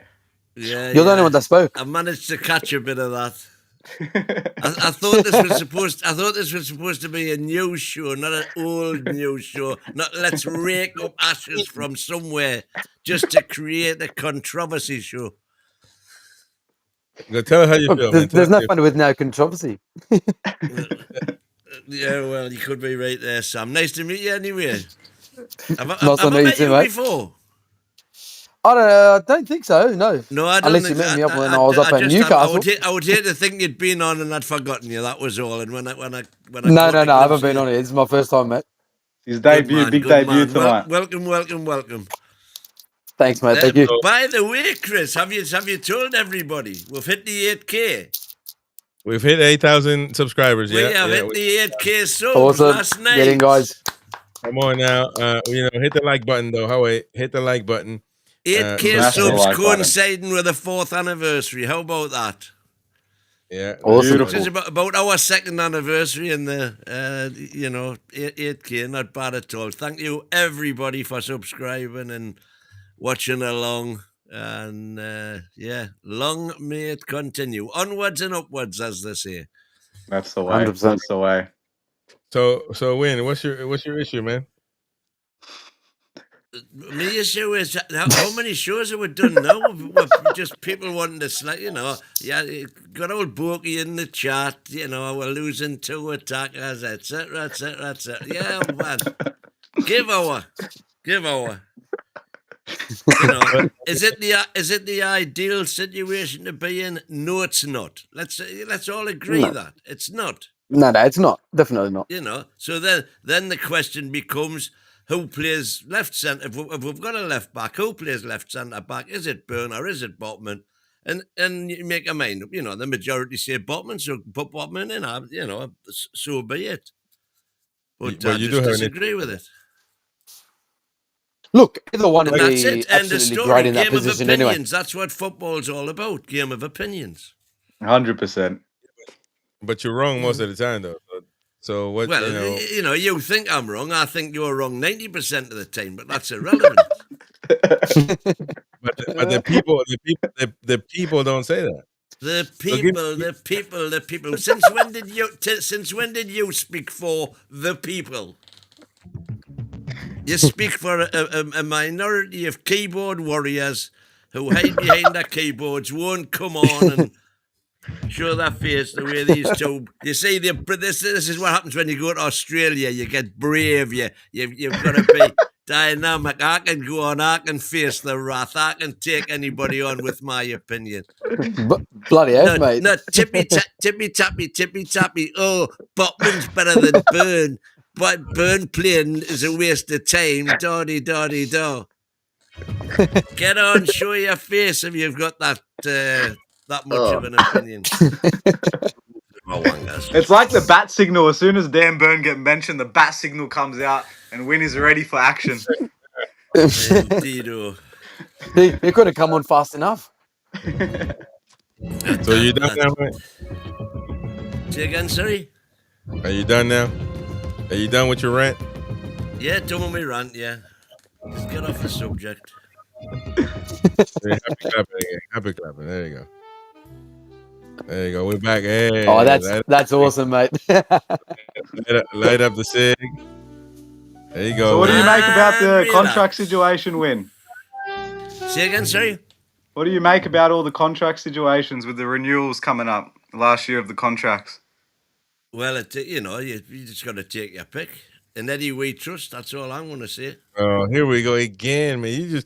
How about you, man? Do you have anything to say? Do you have any opinion? Tell me who you're talking about, and I'll tell you what I think. Why are you? Give him a list there, Chris. Give him a list there, Chris. You can't just do a blanket thing. Every case should be taken on its merits. Happy clapping as usual, man. Simple as. Too many clowns going on here, mate. So what, sorry? This guy. I'm saying the circus is going off at the moment. In full effect. Come on, man. This is good, man. It's all about Eddie Howe knows best. Well, we should just hire Eddie Howe and let him speak all day, every day. Then, no, man. We got to do our thing. We got to talk. We got to tell folks what we think, man. So anyway, but Win doesn't have a brand. I don't have any problem doing that. Win So doesn't out of the 4 defenders, Win, Shah, Trippier, Lascelles, and Crave, who would you keep out of the 4? Who would you let go? I would let Lascelles go. I would let at this precise moment in time, I wouldn't let Kraft go. But come the summer, I might very well. We need to maybe start looking for a new right back replacement, a younger one. That's if nothing comes through the academy. Yeah. And again, we get all the, I listened to a bit of it before when you were talking about giving Alex Murphy a chance. And as Sam said, quite rightly, in my opinion, why take a chance when you don't need to? You're No, out your I mind, agree. Dan. Burns can perform at left back, regardless of what anybody says. He can. I mean, we've seen it. I mean, we finished top 4 while he was at left back for literally the whole bloody season. So, I mean, Correct. you go with what you know, as they say. Indeed. But By do the you way, think thank you. Dan Burn can sustain the workload with all the games we've got coming up? So someone's going to have to come in for him eventually. It's just, well, really, it's just until Bobman's Lewis Hall coming in comes for back, I him. guess. You know, because we're not talking about Burn as a left back. Presumably, we've got to get that position filled. Now we know Tino can. I think he plays better left back than right back personally. But that's you know, he's perfectly adequate right back. And with I think we need with, Lewis Hall in that squad. Yeah, well, with Livramento, Chow, Botman, and Hall, we've got a back 4 there that can keep Great going back 4. for 5 years. Yeah. So Easily. you're looking for a And replacement. most of them are young as well. So Yeah, they are all 4 of them. they're are, all young. You know what I mean? The right side of 28. I think Botman's 27. Yeah, Yeah, I'm exactly. saying they're all the right side of 28, and you don't come to your peak. Certainly as a centre back, you don't come to your peak until 28, 29, 30. Yeah. As Dan Burn has shown. Gets his first cap for England over 30. Good on Very him. true. Yeah, but he wasn't left back. Give me a second. No, it wasn't a left back. Absolutely right. Exactly. And he's not going to be playing left back. Trust me. For England. Thank you, 18 for becoming a member earlier on. Appreciate that very much. Indeed. A lot of people coming at you in the chat when you know. What a surprise! Those are paid actors from Chris, but they're on the payroll. Exactly. There you go. So if we can, let's switch to regular football topics that could, have. Now that we're in the second part of the show, now we're going to go until 1 p.m. So stay tuned and hit the like button, folks. Come on, help us out. Smash the like button if you have forgotten to do that. And of course, we'll keep Newcastle United topics as well as what's going on in the world of football right now, because this is really catching some attention. That UEFA has, let me go down the list here all the way to Ben Jacobs. That's the one. So here's the thing. UEFA has approved La Liga's request to stage Villarreal versus Barcelona in Miami, and Serie A can play AC Milan in Como in Perth. Where's Perth? Australia, mate. Western Australia. Oh, there you go. I thought it was in the US. I was like, what the hell is Perth? There you go. So they're going to Australia. Interesting, because Australian lads, and you got a numpty from the UK. So, with that being said, however, UEFA say they oppose to domestic league matches played abroad, and allowing the 2-game is regrettable and should not be seen as setting a precedent. So UEFA has approved these games out there. I want to get your takes on this. UEFA did put up a tweet again saying, obviously, what Ben Jacob was saying, but the full thing was, we are opposed to domestic league matches being played abroad. 2 requests have been approved on an exceptional basis due to regulatory gaps at global level, whatever that means. We are committed to anchoring the integrity of domestic competitions, and fans' perspectives is forthcoming FIFA rules. So I want to get your takes, and people in the chat to get involved, of course. And thank you everybody that's listening as well live. I mean, what do you guys make of it? Wayne, let me get your take, because you actually you promote. Why do you UEFA not like it? Well, first of all, I don't know why they get nothing out of it. Surely they're getting paid something if they're proving it. No, they won't. No, that money will go straight to La Liga. No, because they would have to. They're the ones approving this win. Yeah, surely they're getting a commission out of it. Presumably for regulatory reasons, they have to approve it. I don't know what the crack is there with playing outside your own country, but they are not getting any financial benefit from it at all.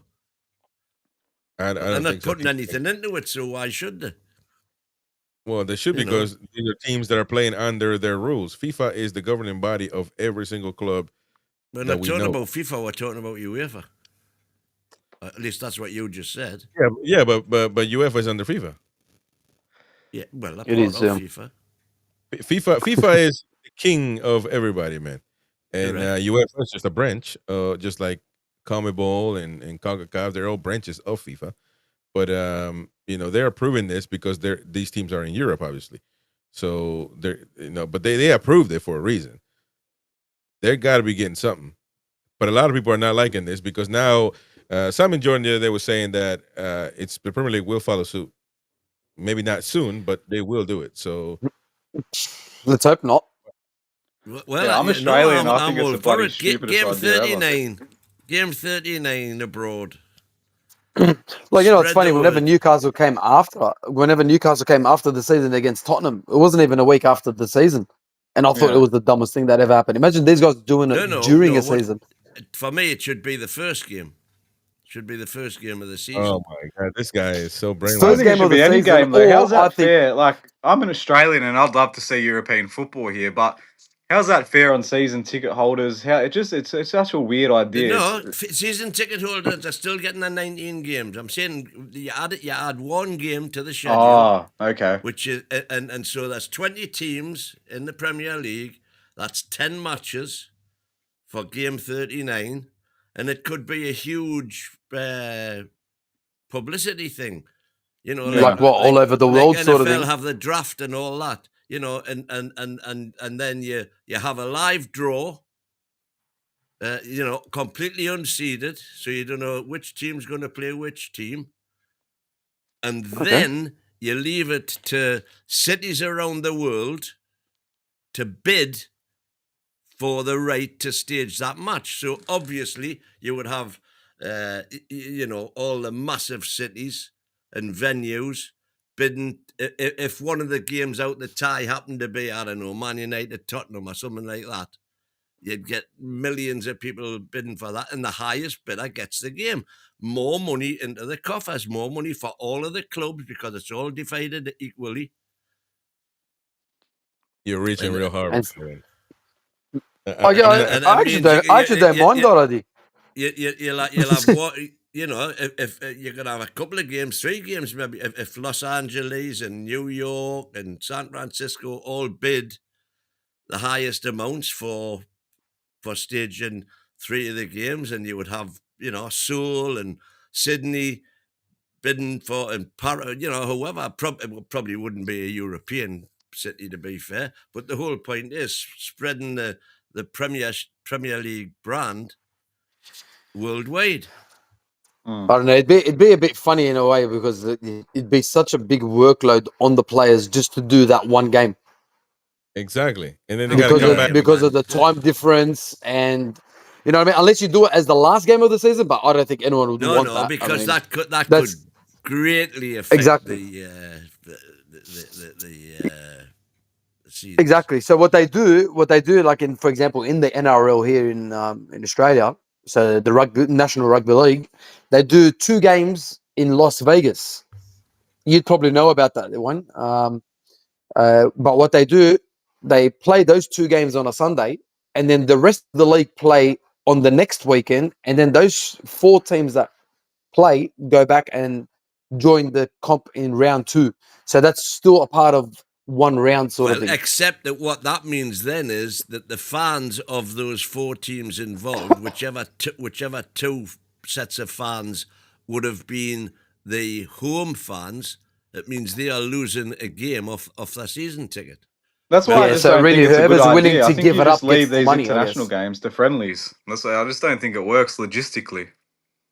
Well, no, I don't think so. This day and age with air travel the way it is, and traveling in super luxury, and a couple of days to acclimatise if they're if they've got a particularly long haul. I don't know. Did you not hear us talk about Bruno? On the subject of air travel, have you talked about J7 getting? We did. Yeah. We got into the plane coming down in the Andes, and people had to eat each other. So man, come on, man! Now you're trying to have people fly all the way. People trying to have people go all the way down to Australia, man. That's a long flight. But I feel bad for example for Bruno and J7 in this particular case because they're going to South Korea. It's a long flight, man. And now they got to come back. I mean, It's I'm not not like sure. they're traveling, crunched up like we are when we're on a long haul flight. They've got plenty leg room and private jets and. Well, first of all, local fans are not going to like this. English fans are too traditional. They hold on to this, they hold on to the tradition for dear life. Especially Newcastle United fans. Well, surprise, surprise! I'll be in a minority again. You will be, but Newcastle fans more than any other fan in the Premier League. They really cannot stand. Some of them can't even stand international fans. Period. Let alone you're like, mate. That's me. let alone a game somewhere else, man. That's just not gonna click well. Good morning, Aaron. No. What's up, man? It's all about the money, honey. Yeah, but I mean, it's all about the money. Listen, at the end of the day, this will happen. So whether we like it or not, it's going to happen. Eventually, the Premier League. I don't know. The Premier League probably don't need the money right now. La Liga in Serie A, apparently, based on reports, they are doing. Obviously, they're doing it for money. The Premier League is probably looking from afar, trying to see when they can do it, but they're going to do it, man. And quite honestly, with English-speaking fans in America, for example, they in Australia and everywhere else, obviously the Premier League teams do hold a priority with those fan base. And so there's a lot of Chelsea fans, a lot of Arsenal fans, a lot of Newcastle fans. When I went to the Fun Fest for Newcastle, a lot of Newcastle fans, a lot of them in cowboy hats. You know what I mean? It's crazy. I was like, because I live in the country, but I thought it was the only Newcastle fan that lives in rural area that's a Newcastle fan again. So I saw a cowboy with this cowboy kid. It might as well. Hey, my man. There you go. So that was. Sorry, boys. Be right back, eh? No way. That would be insane. But I just do not think it will go well. I think fans will not like that in England. And Gavin Fuller says it's the English Premier League, plain and simple. So I agree, Gavin. I agree. And I agree with you, man. I also agree. It's funny how international fans agree, and the one local fans representing. But again, win is all about money, nothing else. So as long as his pockets are full and his soul is empty, he's not bothered. He's not bothered. Get the pockets filled, enable us to compete more. It would be a bit of a leveling because I can imagine huge amounts of money coming in bids. You know what it's like when they're bidding for the Olympics now? The money that's spent doing that and that, what happens is the game 39 to make it completely palatable. All of the money that's generated gets divided. 20. Well, that's the thing. It's definitely going to, like in Australia, when the Premier League teams come over in the friendlies in pre-season, we fill out 75, 80,000 stadiums. So the money's definitely there. It's just for me, it's just the logistics things at the end of the day and how it affects the team's regular seasons that concerns me. But the money, it's definitely going to be a big money boost for any team that does participate. Well, quite honestly, if you know that with time in advance, teams do preseasons anyway. So if you know it with time in advance that your first game is gonna be in America somewhere, maybe your preseason needs to be in America, and that traveling won't be an issue. And then you obviously get back, and therefore there won't be a problem. But again, it's not even about that, man. It's about English fans. They're not happy with that. Trust me. Now, Van Basten, when he used to play for Milan, man, in the Netherlands. I know you don't know Van Basten, but he said, in quote, "Why on earth?" Best goal ever scored in the Euros. He did. He says, "Why on earth is Villarreal versus Barcelona playing in the USA? What are we doing? Is this a comedy show? It's completely ridiculous, and it's cheating too, by the way. For me, this translates to complete bankruptcy of La Liga. UEFA has to stop this from happening. Van Basten, man. He is, and a lot of people backing him in the chat win. So, cheating. Why would it be cheating, though? I mean, I don't know. I don't know why. I don't see it. I mean, the only thing that it is doing, if you don't have it as a separate game, it's giving one team a disadvantage. An advantage. One team, well, the away team not so much, but the home team is going to lose the advantage of playing one game at home. That's why you play game 39, so that they're both playing away. But whoever is the big team is playing at home, though. I mean, it's plain and simple. Because if Man United go and play Burnley, they're supposed to be a neutral ground, but they won't be neutral. You know, it will be Man United. Well, no, it'll be a Burnley ground if they're playing at Burnley. No, man, I'm talking about this game that you're talking about that you want to add. That's supposed to be neutral. Yeah, well, there'll be more Man United. It's not neutral. Any big side's gonna have fans. Exactly, it's not going to be neutral. So no, it's not going to be neutral regardless. So if they're not going to get a payday, if Burnley's not going to get a payday, what's the point of them going? No, but they would have to be guaranteed. They would get pay. They'd get equal dividends. They get a bigger payday than they will when they go to Old Trafford. Yeah, but they will still have to go to Old Trafford. Are you saying that that's going to replace? No, I mean it's not going to work if you're trying to just. No, they're going to play at Old Trafford as well. Exactly. So, and they're going to play at Turf Moor as well, or whatever. Is Burnley still Turf Moor? I think it is. I mean, me personally, it is, yeah. But me personally, I'm against it. I'd rather just the 38 games, 19 at home, 19 away. That's it. Yeah. Well, that's the thing. The Premier League doesn't need to do it. La Liga needs to do it because they got no money. They're knackered, La Liga. Premier League's corrupt, mate. They'll be more than happy to go and make that money. No, but I just think it's more and a lot more. You know, you could be talking 100 million here for the 10 games. Easy. No, that's what I mean. It's huge money. It'd be huge money. Huge money. And that keeps the Premier League at the top of because that gives us more money to buy the players from La Liga, from Syria, from the only problem. But you start talking about serious money because. For example, if Saudi gets involved, and because they do it all the time now, they brought wrestling over there. They brought a lot of big sports over there to be watching. They pay a lot of money for them. If they say, "I want the first week of Premier League, all teams in Saudi Arabia," £1 billion. That's a lot. I mean, they could pay a lot of money. But let's say they do that. Who's losing? Well, you could probably limit it. You know, you could say one game per country, or depending on population, maybe. You know, because Saudi wouldn't say just give me one game. They'll say give me all. No, but you're looking at Seoul, Tokyo, Kuala Lumpur. They're not going to pay all these Far Eastern places. Not to mention the likes of Joburg, Cape Town. Yeah, there's a lot of major cities out there that would love to actually host a Premier League game, let alone just the English themselves. But yeah, I just feel like it's going to be so much of an effort just to do it, unless they like you said, they start it at the start of the season, but then they don't get back the next week. They maybe get back the week after, and then as Chris said.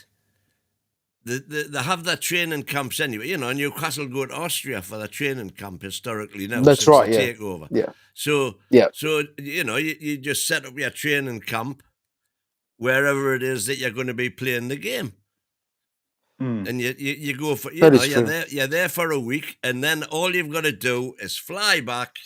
So you've got a week from that game to fly back before round 2. I just kind of see a problem with it. Like, imagine they come to Sydney and then they end up training at Western Sydney Wanderers. It's like going to Sunderland, mate. Mate, they train on our pitch, they'll break their ankles. The whole team would be out for the season, mate. I'm sure they would find somewhere around that. There must be some AstroTurf or whatever over there. I just do not see it happening, man. But I mean, I see it happening, but I don't see people being happy about it. and they will be whinging and talking about the games Who's going. going to go to bottom half team unless they are playing a top team? So there's Gavin in the chat there saying, let's say, just for the sake of argument, we've done that this season, and let's say Sunderland get drawn against Burnley in round 1 in game 39.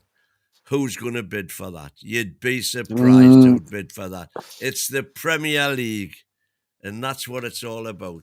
So would that bid be as much as Man City versus Liverpool? Of course it wouldn't. No, definitely not. No. But it doesn't matter if somebody bids 100 million for Man City Liverpool and somebody only bids 5 million for Liverpool, for Sunderland Burnley.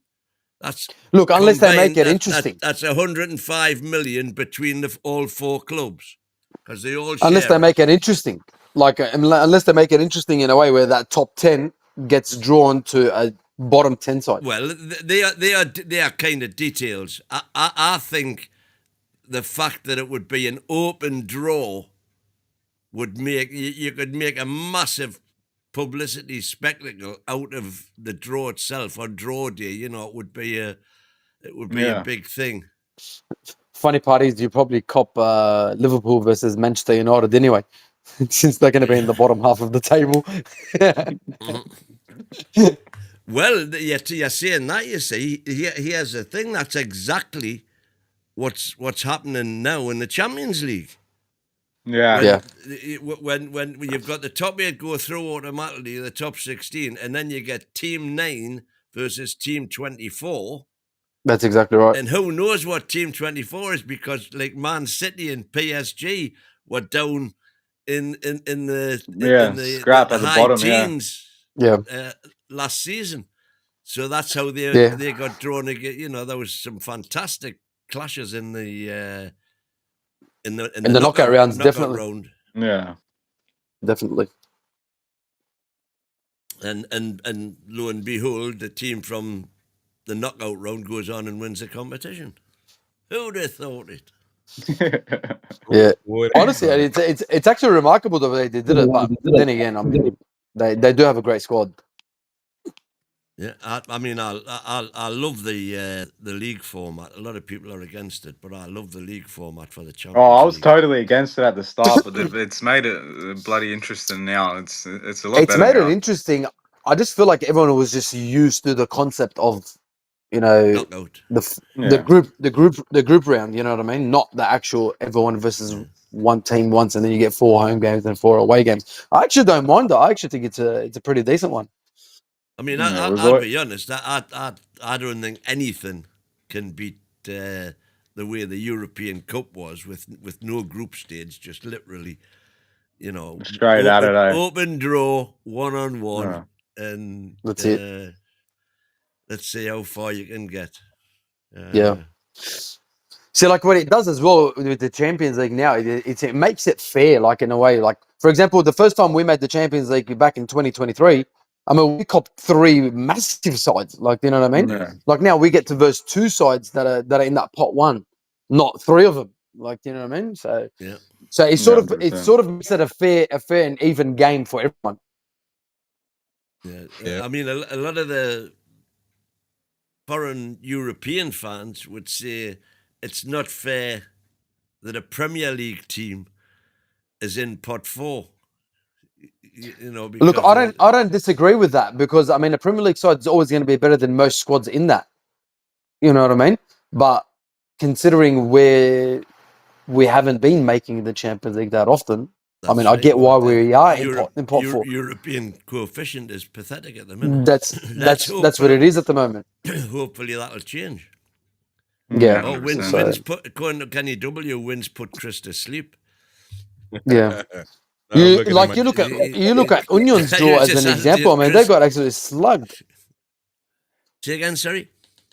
I'm saying, like, if you look at Union's, like who they ended up drawing, I mean, they just drew everyone that's like at the top of the top. Like, you know what I mean? Yeah. They even got smashed in pot 4 with us. Well, you know, they got PSV as well. That's what I mean. I mean, they've got a hard. Their round robin is exactly the same as ours, as is PSV's, of course, because we all got drawn against each other. And you could argue, I think, probably rightfully, that that PSV and Newcastle are definitely the top dogs in pot 4. Easily, yeah. Compared to Kazakhstan and USG. By the way, happy birthday. You're going to sleep over there, mate. You're looking pretty tired. I'm looking at my iPad, looking at my news here, and happy 35th birthday to Carl Darlow. Remember him, goalkeeper? Yeah. Carl Darlow. Now it leads. He saved one against Forest. Remember that one right here? Where is it? The double save? Actually, never mind. I don't even have my iPad connected. That's a shame. There you go. Now I do. So here we go. Let's take a listen. He did save it. Can Carl Darlow produce heroics on his former stamping ground? Yes, he can! I remember. I like our socks when it had those, like the spiral stripes. I love that. Can't say nothing. Yeah, no, nothing came up. I think it was just audio. Just audio. And another save, yes, a double save. I do like the spiral, the spiral stripes on the socks. I like those. I like those on the hats as well. The ones that look like that. Oh, you mean the hoops? Yeah, the ones that are not vertical. The ones that the other way. Hoops. I've seen them on the old school fans from the 70s. Those hats with the loops. Those are pretty cool. So happy birthday to him. It looks like by the way, England, we're going to have that match versus Wales, that derby on Thursday. I believe it's 7:20 as well, if I'm not mistaken. We'll still have the late night show after that. And that's going to be an interesting matchup against Wales, but it's just a friendly anyway. Not much more than that. Then Byrne, Gordon already made themselves available for England duty. Did you guys agree with Gordon what he said about Voltemara being similar to Kane? Because Wynn doesn't believe that. He doesn't rate Voltemara anyway. Win doesn't. Listen, I've been champion in Voltemara for a year before we got him. Blasphemy on Wynn's behalf. It's a usual bollocks he's talking. But don't curse, man. It's supposed to be, not cursing anymore, But do you guys agree with him that Voltemara is similar to Harry Kane? I think he's similar in the way that he drops into midfield and there you go. Plays the links up play, that's it. They're the similarity ends. Yeah. And as I've said, we had a bit of a debate about this last night. That I think that's a recent phenomenon, a relatively recent phenomenon from Kane. Kane was always in the box. Yeah. But no, he was dropping back. I think that evolved in Kane's game when he started losing his legs a little bit. We saw him start dropping deep. That's right, yeah. When he lost a little bit of physicality. Yeah. Interesting, though. I don't know. Yeah, go on, mate. No, you're right, yeah. So it looks like, it doesn't look like it. Jude Bellingham is not joining England for the game, for these 2 games coming up. One is a qualifier, by the way. I think the next Thursday is a qualifier. The other one's a FIFA friendly, if I'm not mistaken. But Jude Bellingham not joining, it's kind of a bit of a drama situation because some say he's hurt, surgery, this and that, but there's something brewing in the background with Tuchel and Bellingham. Some say without Bellingham, England can't win nothing. I don't know how much you guys are into this type of topic, but supposedly Bellingham is one of the best midfielders in the world. I mean, if he's not playing, you'd think that something is going on. You think that they're not going to win. Gordon did speak on the Bellingham situation. Let's take a listen. You definitely notice when he's not here because he's such a big presence, such a big player. But I think he's been injured. He's had a tough couple of months. And And it's probably done him some good, to be honest. He's played so much football for his age. It's mad. He's younger than me. Like, it's crazy. He's played so much football, and he got surgery on his shoulder. So it just gives him time to build the rhythm up and start playing again. And I think we all know if he's playing week in, week out for Real Madrid, he's going to be in the England team. So there you go. That is Gordon's take on that. I mean, I don't think anybody argues that he's a great player. But what's going on? It's unbelievable, player. Well, it's interesting because it would have been bloody really easy for Thomas Tuchel to come out and just say, he's had a few injuries this season. We're nursing him, but he didn't say that at all. He just said, "I've left him at home. The squad that performed last week, last few games, deserve to be there." So he hasn't mentioned anything. He hasn't given him an excuse. He's just exactly. Has he been playing though? Yeah, I think he's been playing for Real Madrid, hasn't he? I think he's been. Well, I know he's been injured, but he probably just got back. I think but your best player, come on, man. I mean, Wissa. I mean, Congo can't live without Wissa. I mean, in England, it's something going on there. Something going on in the background. I don't know what it is, but it seems, I don't know, something is happening. Who's their world qualifier? Wales. No, Wales is the first game. It's a friendly. So I can't remember the other one. Obviously, we're gonna have it live. Let me see here. Can't remember who it is for now.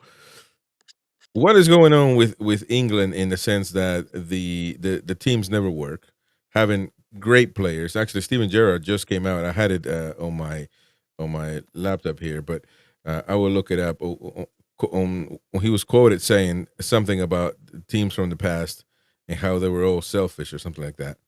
And that's why it didn't work. And we're talking about the team that had Rio Ferdinand, Rooney, Lampard, Gerrard, Paul Scholes at one time. They all hated each other. They all hated. I think that was factions. Yeah, they had their own little groups. They had like everyone from their own clubs would sit with their own club sort of thing. They went as a team, and it just never worked for them. But that team should have won something, surely, and it just never did. It was an unbelievable side. They just had so many legends. Like we're talking about legends, yeah. They had so many legends in that squad but they never won anything. Yeah. So here I got the manager. I got the Daily Mail probably.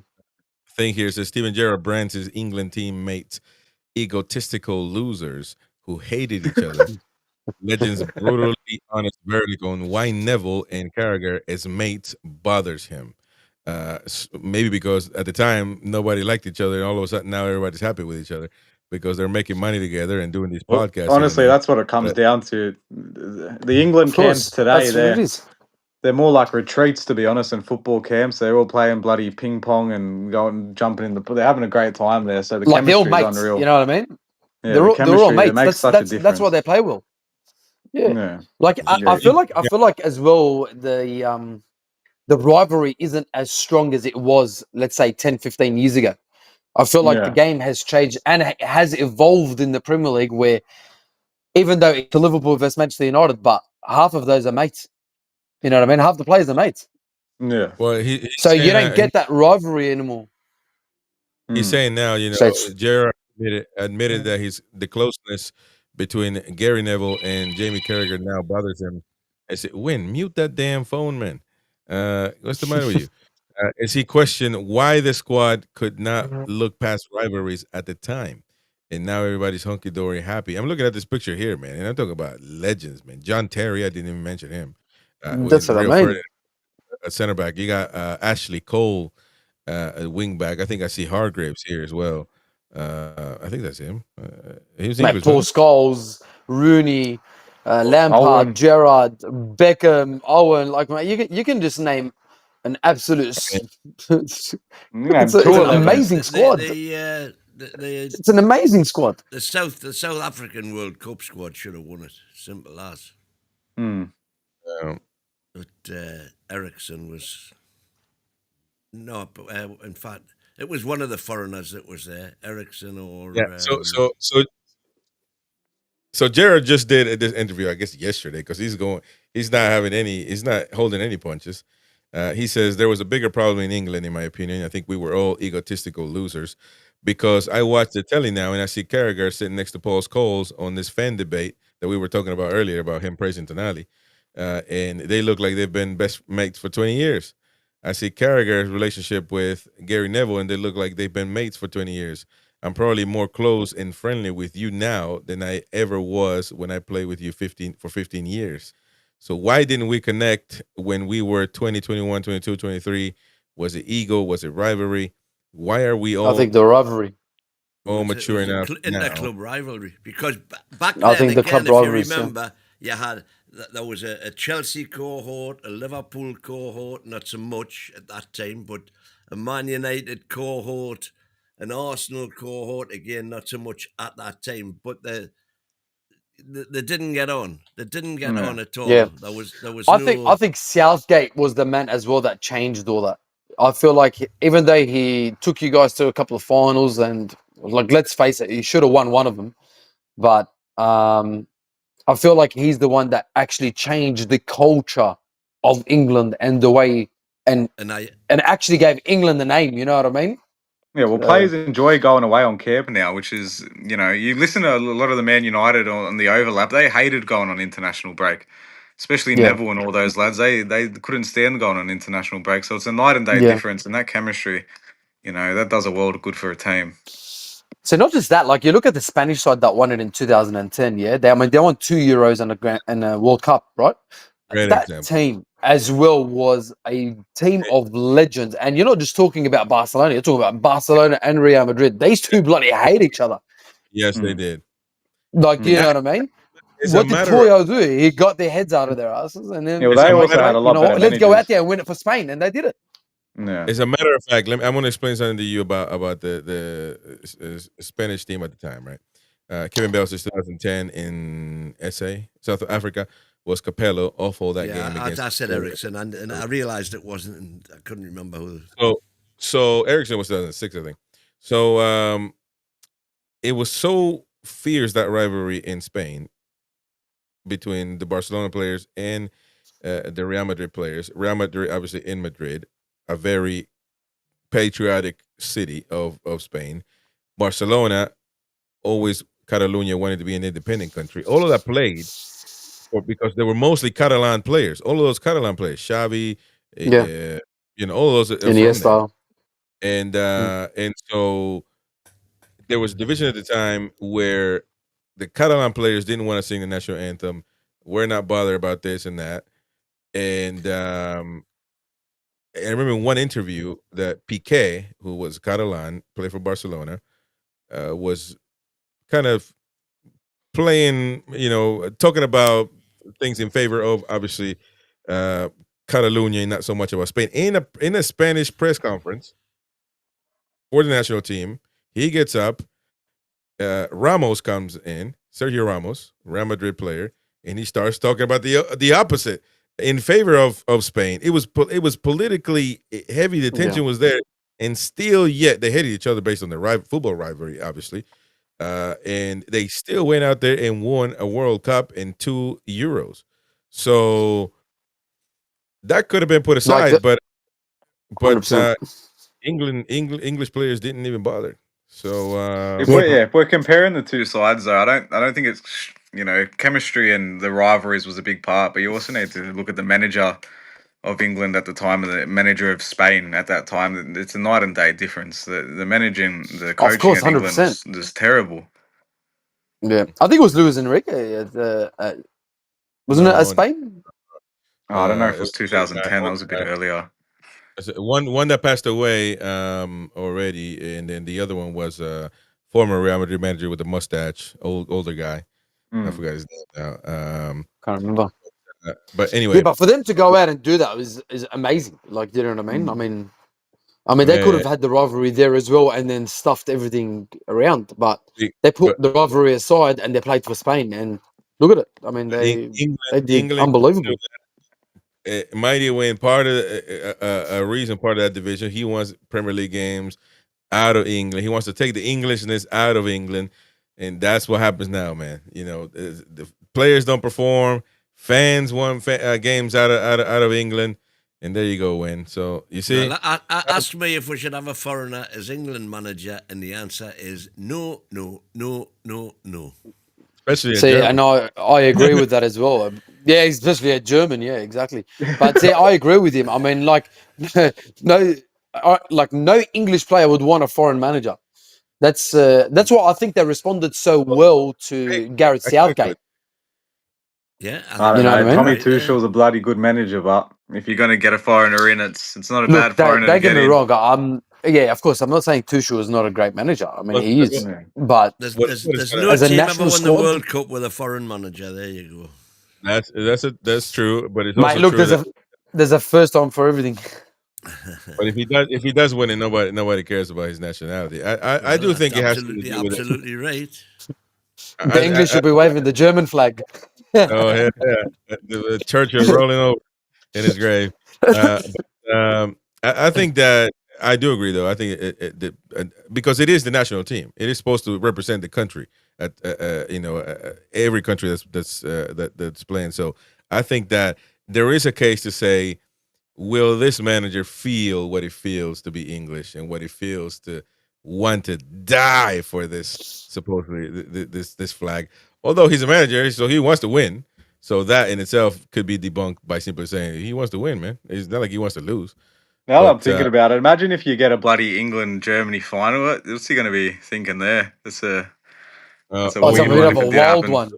Do you think Yeah. that do you think that take place in the mind? I don't. I think it might, man. I don't know.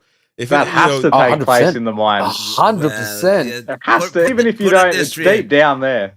If you suddenly saw what would be what everybody would perceive, for example, as a weekend lineup, if he's all of You'd a be sudden crucified. not playing the team that's walked the semi-finals or something like that, then I think that would be.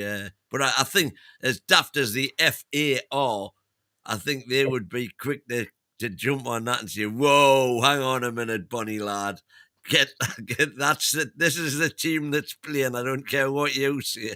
Well, he has I picked don't Jordan Henderson over Bellingham, so he could be getting in those seeds early, mate. He could be an undercover agent. The fifth column.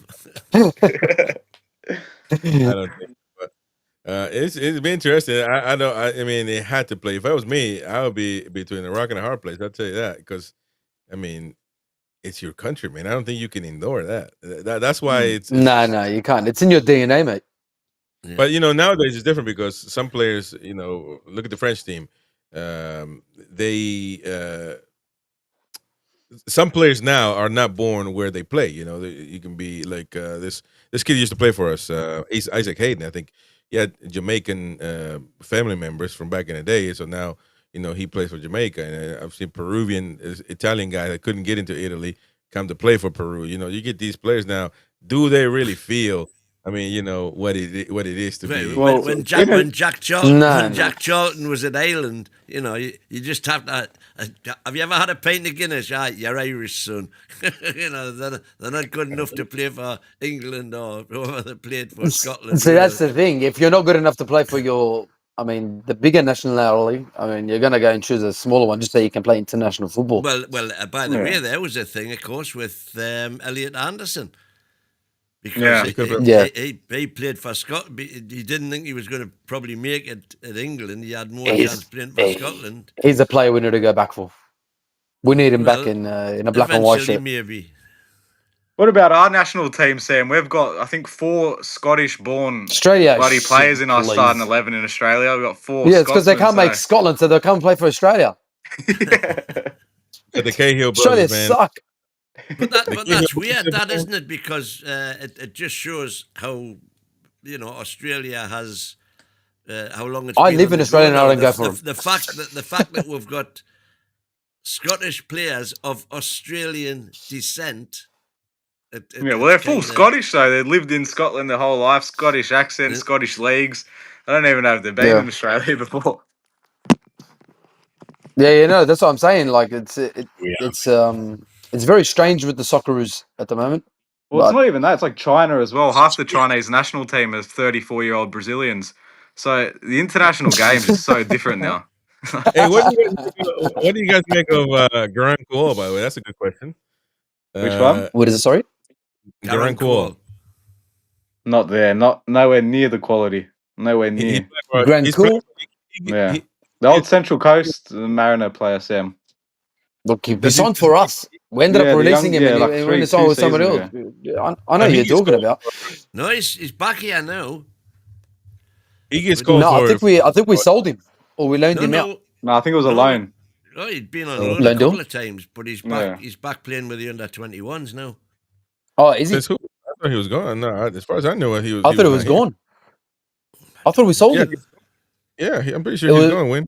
You're not. Yeah, I'm sure we sold him, mate. Yeah, he's gone. He's not good. But Yeah, see, I but, told you. Yeah. but he gets called for the international team, don't he? For Australia. No. He doesn't. Not I've never not seen him. recently. He no. hasn't even made the bench. No, for no, an he has Australian played team. for Australia. He has played for Australia, Nah. but I don't think recently. He hasn't played Yeah, any right, of the that's last qualifiers for the last year. We've Man, sold you him- know No, it's because we've sold him to it's been Sparta rubbish. That's why. Prague. Yeah. We sold him to Sparta Prague. Yeah, we sold him over there. So he's not even getting called for Australia, man. That's crazy. No. So that means he is proper knackered. We are knackered. So there you go, man. Well, he's good enough, but I think we took a little too long anyway to just make a decision on it. I mean, we kept loaning them out. The players Yeah. perform. This nonsense that you gotta see what happens for 4 years. I mean, it's players perform, man. You just put them in. If you don't like them, you don't like them. If they're not gonna get into game time, and what's the point of keep loaning them out? Yeah. I agree. Like the other one. Do you remember Curtis Good? Curtis. Do you remember Good. Curtis Good? Yeah, do you remember him? No, it doesn't Rings ring a a bell, dull eh? bell. He used to play for, I think, Brisbane Roar. Oh, Melbourne City. Yeah. Yeah. Melbourne City. No. It was Yeah. before City. It was before. I know who you're talking about. Anyway, yeah. this guy was like one of the next big upcoming centre backs in Australia. Yeah, Newcastle ended up signing him, and his career just went to crap. He just started getting like ACL injuries here and there, and then we never saw him again. I don't know what the hell happened to him. Yeah, no, he's at City at the City. He's not in that City. I think Melbourne Australia and City. Newcastle United they don't work. Melbourne City, yeah. The Manchester City Was that Melbourne sister City? club. Yeah, he's at It's a City sister now. club, Yeah, Melbourne City. yeah, Melbourne We City. need to have those sister clubs, man. We should have those sister clubs. But yeah, man. So interesting stuff, to say the least. Of course, we're in an international break, so we won't have any matches, any previews or anything coming up. But what do you guys make of the table?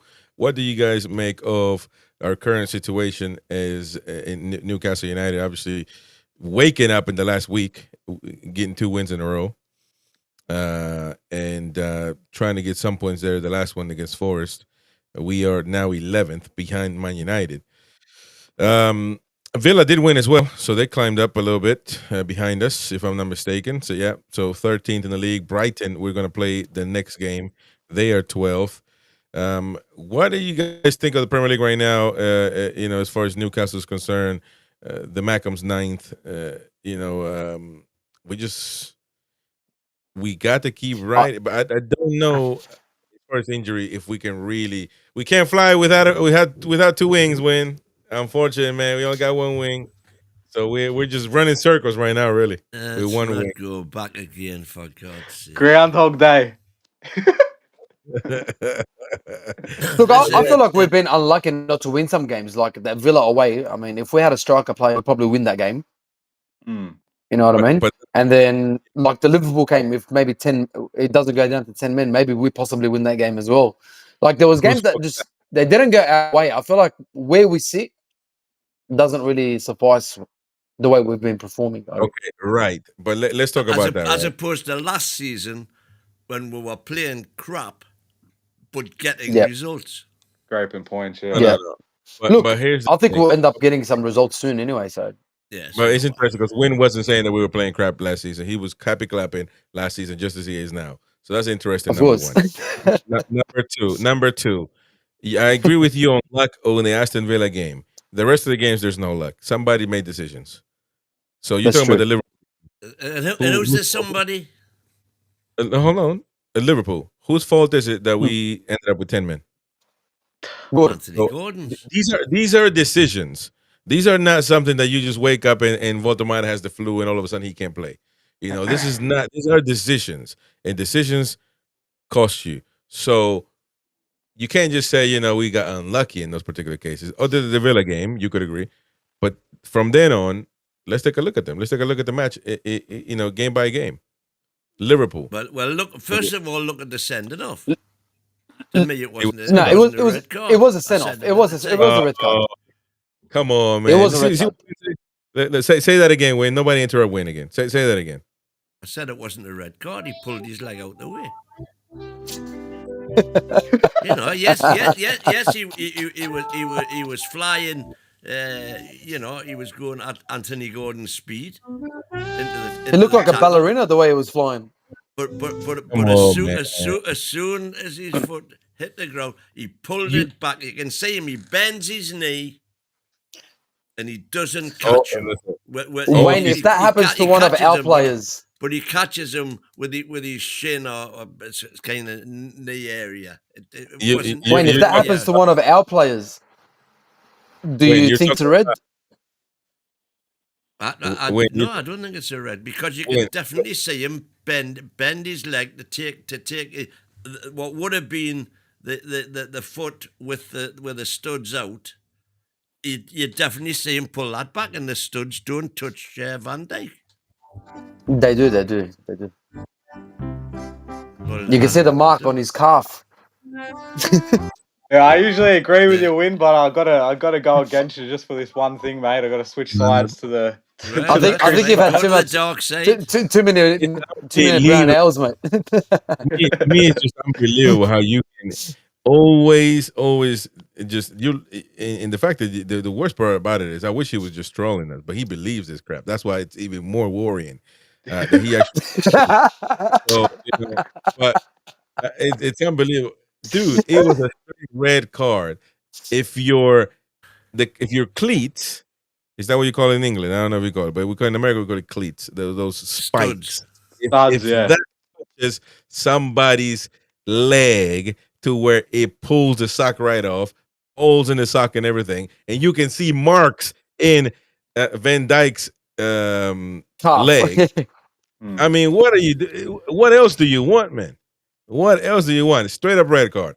So that was a decision, not the first time that Gordon has made that. So he needs to start getting that sorted, because if he does that again, then what are we talking about here? That's true. What are we? You know what I'm saying? And so that's one. The game management, I think we could have game managed the game better. With one man down, you managed to equalize the game. I think you need to be smart about it. 100%. Not keep going for it. That's where you look at it and like, that's 1 point drop, because really we got to where we wanted, and then we kept attacking. I mean, that's how they scored their last goal. You know what's crazy? We've done that up against them, and then at Leeds we just defended after game. We tackled at 10 men.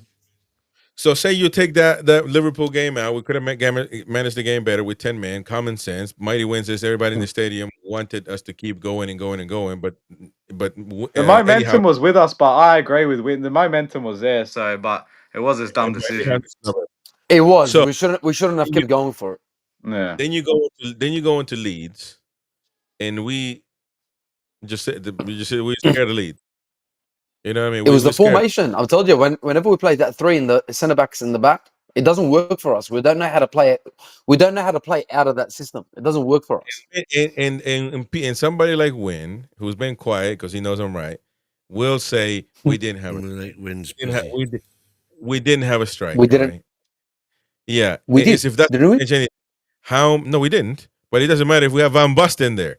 Nobody would have scored, because I'm trying to look for the chances created. Newcastle United had 2 shots on target that game against Leeds. You know, all that not good enough.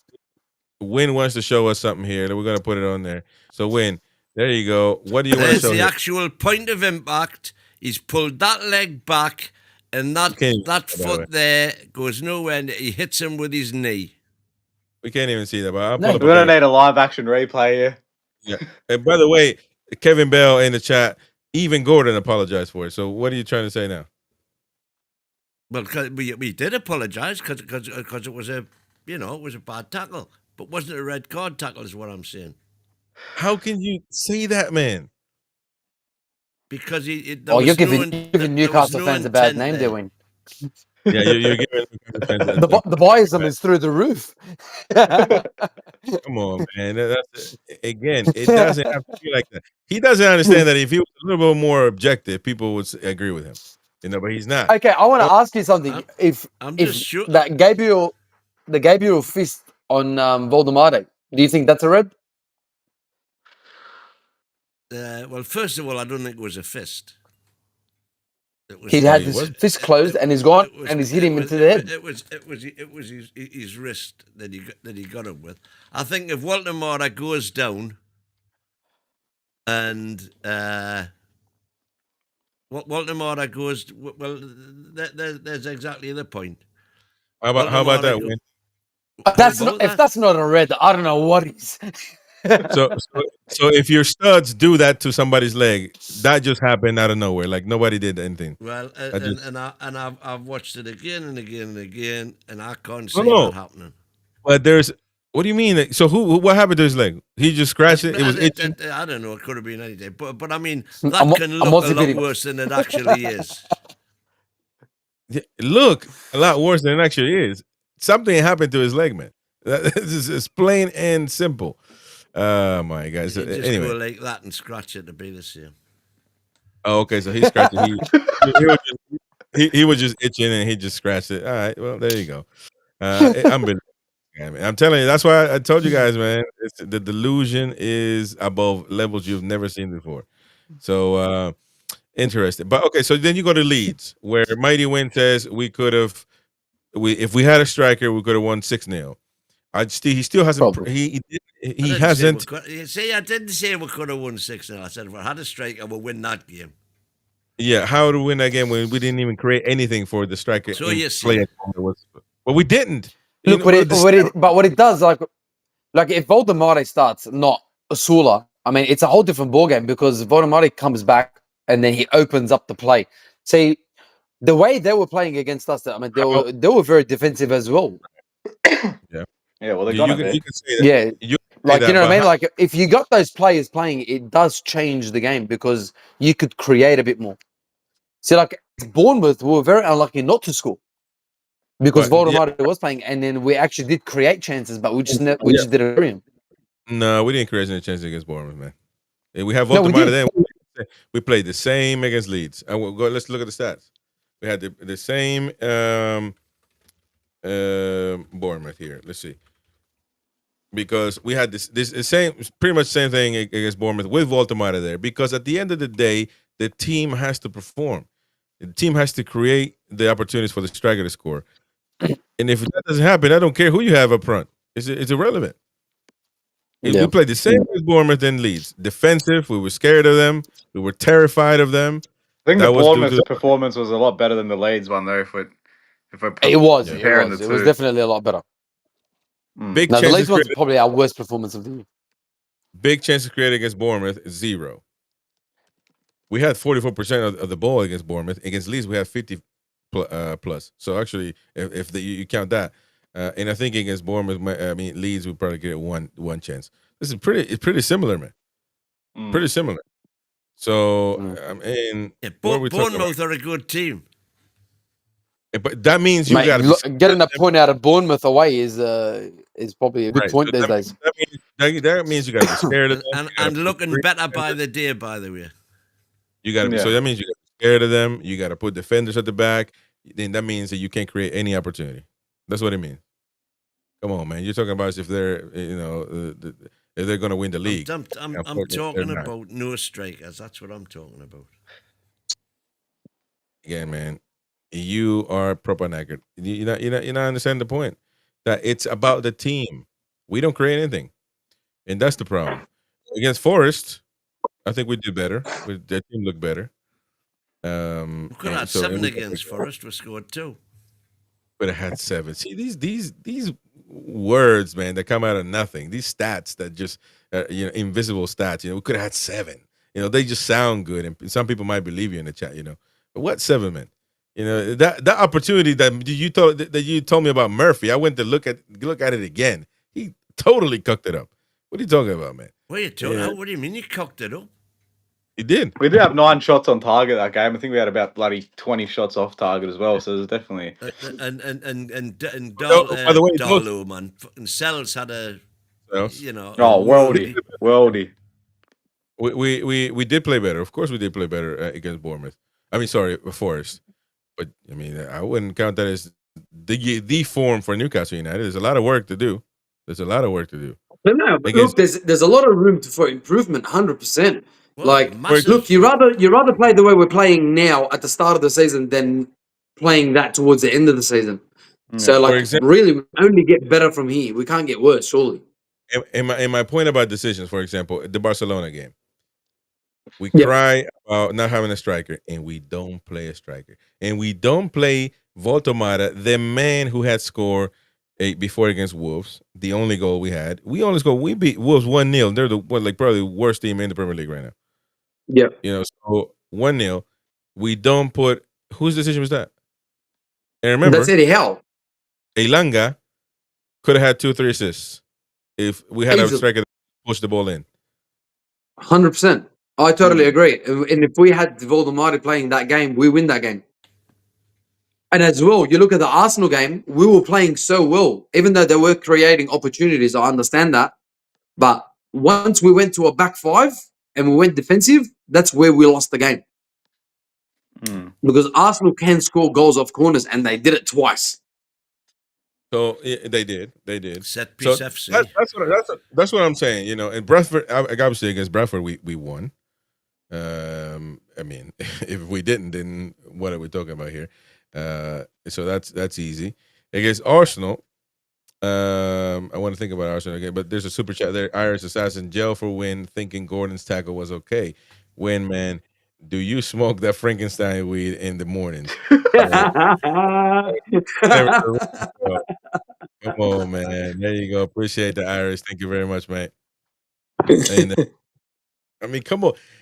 I just don't get it, man. I'm telling you, Win, if you would actually be more objective, you would be ruling social media, man. But I agree with Win 90% of the time, but that red card. No, you don't. No, that's just dropped us to 80%. That just dropped us to 80% easily. Yeah, they might have to drop down to 75 after the red card. Decision. I don't think that's a good badge to wear, man. So you know, just slow down. But you know, come on, man. Red is not a red card. I mean, that's unbelievable. This guy, and he said the same thing about Gordon and Van Hecke, or that double punch that he did against. Punch my ass. He did. He just got him off of him. It wasn't anything. It wasn't a red card. He said the same thing, man. And he wasn't even bothered that he almost cost us the final, by the way. We had to put in Harvey Barnes. Thank God he performed. Or else we would have been knackered. So come on, man. Newcastle, he did against the final. In the finals, he did, man. Newcastle United first, man. That is what your motto should be. Against USG, how do we play? We're good. We scored 4 goals, but USG were just a rollover club, man. They just roll over for us. It was no challenge. It really was. They were unbeaten and had beaten PSV away from home 3-1. It was PSV. PSV hasn't been relevant since Ronaldo played there, man. You know, come on. They're the Dutch team in the Champions League. That's what relevance they've got. Yeah, but so is Red Star. I'd be more than happy to verse them away. Yeah, well, we've got them at home. So even better. So there's another 3 points, hopefully. Well, Benfica's a biggie coming up. Benfica's sorry. a biggie coming up. Benfica's coming up soon. Yeah, definitely. I gotta put Win in jail, so you guys stay home. I'm gonna look for the stuff here. Sal is gone. Let's see. But yeah, I mean, you know, so the form definitely needs to be worked on.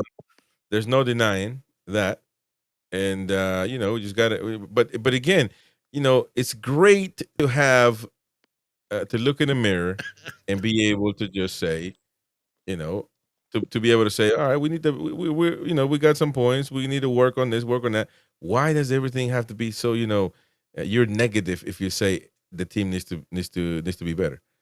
It's not negative. If anything, it's a positive because I mean, you know what's wrong with the side. You know what I mean? Like, if you don't know what's wrong with the side, and then you keep playing the way you're playing, I mean, you're not going to improve, are you? Exactly. But hang on, Sam. You've just said we should have won those games. Well, really, if we played our best football, we don't lose any of those games. But we didn't play our best football. No, I said we got unlucky with some of the games, like the Liverpool game. I mean, like really, we should have got a point out of that. We shouldn't have kept going for it. And then whenever you're late for most of the game against Arsenal, you shouldn't be losing that game as well. We scored 2 goals in injury time. I mean, they scored 2 goals in injury time, basically. Well, that's right. our fault. That goes back down to management. But then again, there's other games where you got Leeds or Villa away. Like Villa away, we should have probably won that game. Was Arsenal really our fault though? That, you know, they're an it was our incredible fault. side. 100% it was our fault. 100% it was our fault. We're the ones that conceded it. Yeah. How do you lead for most of the game and then lose it towards the end? Yeah, I see what you're saying. It's but at the end of the day, because luck. If you say we were unlucky, it feels like it just happened and things happen, right? But no, I don't want to use that word for me because I don't want to leave room for. You can't count on luck, but luck counts. But luck counts, but you can't count on it. That's the key. That's key. And so I need you. The truth you is need that luck we to win made poor football decisions. games. That's what cost. Yeah, then again, but there's poor decisions with luck. You don't sort of lose them, I guess. And so I mean, you know, look. If you're bringing luck into the equation, you've also got to take into account, you know, refereeing decisions and all the things that go with that. There's a lot of you know, the refereeing has been shambles, hasn't it? Oh, absolutely. Some of the games I've watched this season, and you're just like, how, for example, is this not a penalty, or how is that not a foul? Like the blatant foul, sometimes they just let them go, but then they'll just give you the dumbest one. That's the thing. It's the inconsistency. It's not even the level of referee. It's just how. It's like there's two different sets of rules for different games. The level of refereeing needs to be consistent. There's no consistency, like you said, like at all. None. I mean, one week it's one thing, one week it's another thing. Like they're completely different. That's the thing. That's why they change these rules so much, so there's no room for interpretation. But then every referee makes up their own interpretation of the rules. So every season, that's all they focus that's the on. problem. It's insane. Like the VAR. The VAR, they shouldn't change it. They should keep it as one person. It should always be one person. That's it. No, shocking. Shocking. Because they always change it, and everyone's always obviously going to have different opinions. So once they got the different opinions, you're always going to. I think this is that's a whole program on itself. That because I'm a firm believer. Again, you're talking about introducing. Well, it's not so much American because we've got it in this country in cricket and in tennis, where you have a challenge system. Yeah, we've got it in rugby as well. Yeah. Yeah, and so you have a challenge system where and you get 2 challenges per half, let's say, and you don't go to VAR unless there's been a challenge. And that challenge, by the way... Bruno would wait those challenges for sure. Say again, sorry?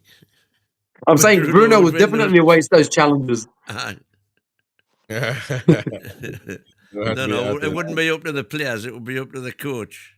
And if the coach doesn't see it... But then again... You can argue that the coach has got the same kind of view as the referee's got. So if the coach doesn't see it and then it's proven at a stage... but even better. I think captain. I think more like a captain. The captain should do the call. But even better because... Go on. But even better because it's an interesting topic there because I think that Eddie Howe, every coach in the bench, they have the iPad where the game is playing. So they can actually see. And I mean, I don't know if that would be considered cheating. I don't know. But see, with that, I mean, is that within 30 seconds? Is it how long can you do it? The challenge. You've got 15 seconds to make the challenge, like cricket. 15 seconds. That's too short, man. Yeah, but 15 seconds on a football pitch is like going from one end to the other. Yeah, that's true. Imagine a team going to score and then you're gonna be like, bang! I want to challenge that. But that is the problem. The attacking side would be spewing. Exactly. What if they score and then you get into? You know what I'm saying? You can't. There's got to be. It's probably in a stoppable moment. Because any goal is automatically VAR'd, going right back to the build-ups but and all of but that. the You know, point we is- often see a goal That is now correct. disallowed because of a Wait. foul that's been committed in the build-up to the goal. Yeah, But but the really, point- VAR is already looking at everything anyway. But I feel like whoever's in that VAR box is the one that's coming up with decisions. Like some of the decisions that they're coming up with, they're actually very poor decisions. That's right, and Interesting, yeah. I think that's the other thing, that whoever makes the final decision. So let's assume VAR have said to the referee, go and have another look. And I think So they should most of the time. He has another look. Occasionally, they'll just stick with the original decision, but 9 times out of 10, they go with the VAR. You know, if the referee's going over to the monitor, you pretty much know that whatever decision he made is going to be wrong. But Yeah. whoever actually makes the final decision should have to face the cameras after the match and explain why he made the decision that he made. Yeah. And it's all It's opening a bit of board. a bit of a funny one. I think if you start annulling goals that happen within those while the other team is reviewing, you're gonna have a mess and teams because now you're gonna have to take those goals back. You see, if there's a foul in midfield, if there's a foul in a red maybe a red card, the possible red card that you want checked, and then the play continues and that team scores. If that indeed is proven to be a red card, you have to take away that goal that they scored. Obviously, You got to, but that's not going to be. They're not going to be happy with that. But that's fair. Yeah, but they're not happy with it as it is. So at least Well, that way that's- it's definitive. But that is Look, the the problem. only way everyone's going to be happy about it is if they only do it for goals. Literally, if offside, goal, that's it. No red card offense, no yellow cards, no fouls on the bill blade. That's it. They got to keep it simple. That's the only way that you're going to get people happy.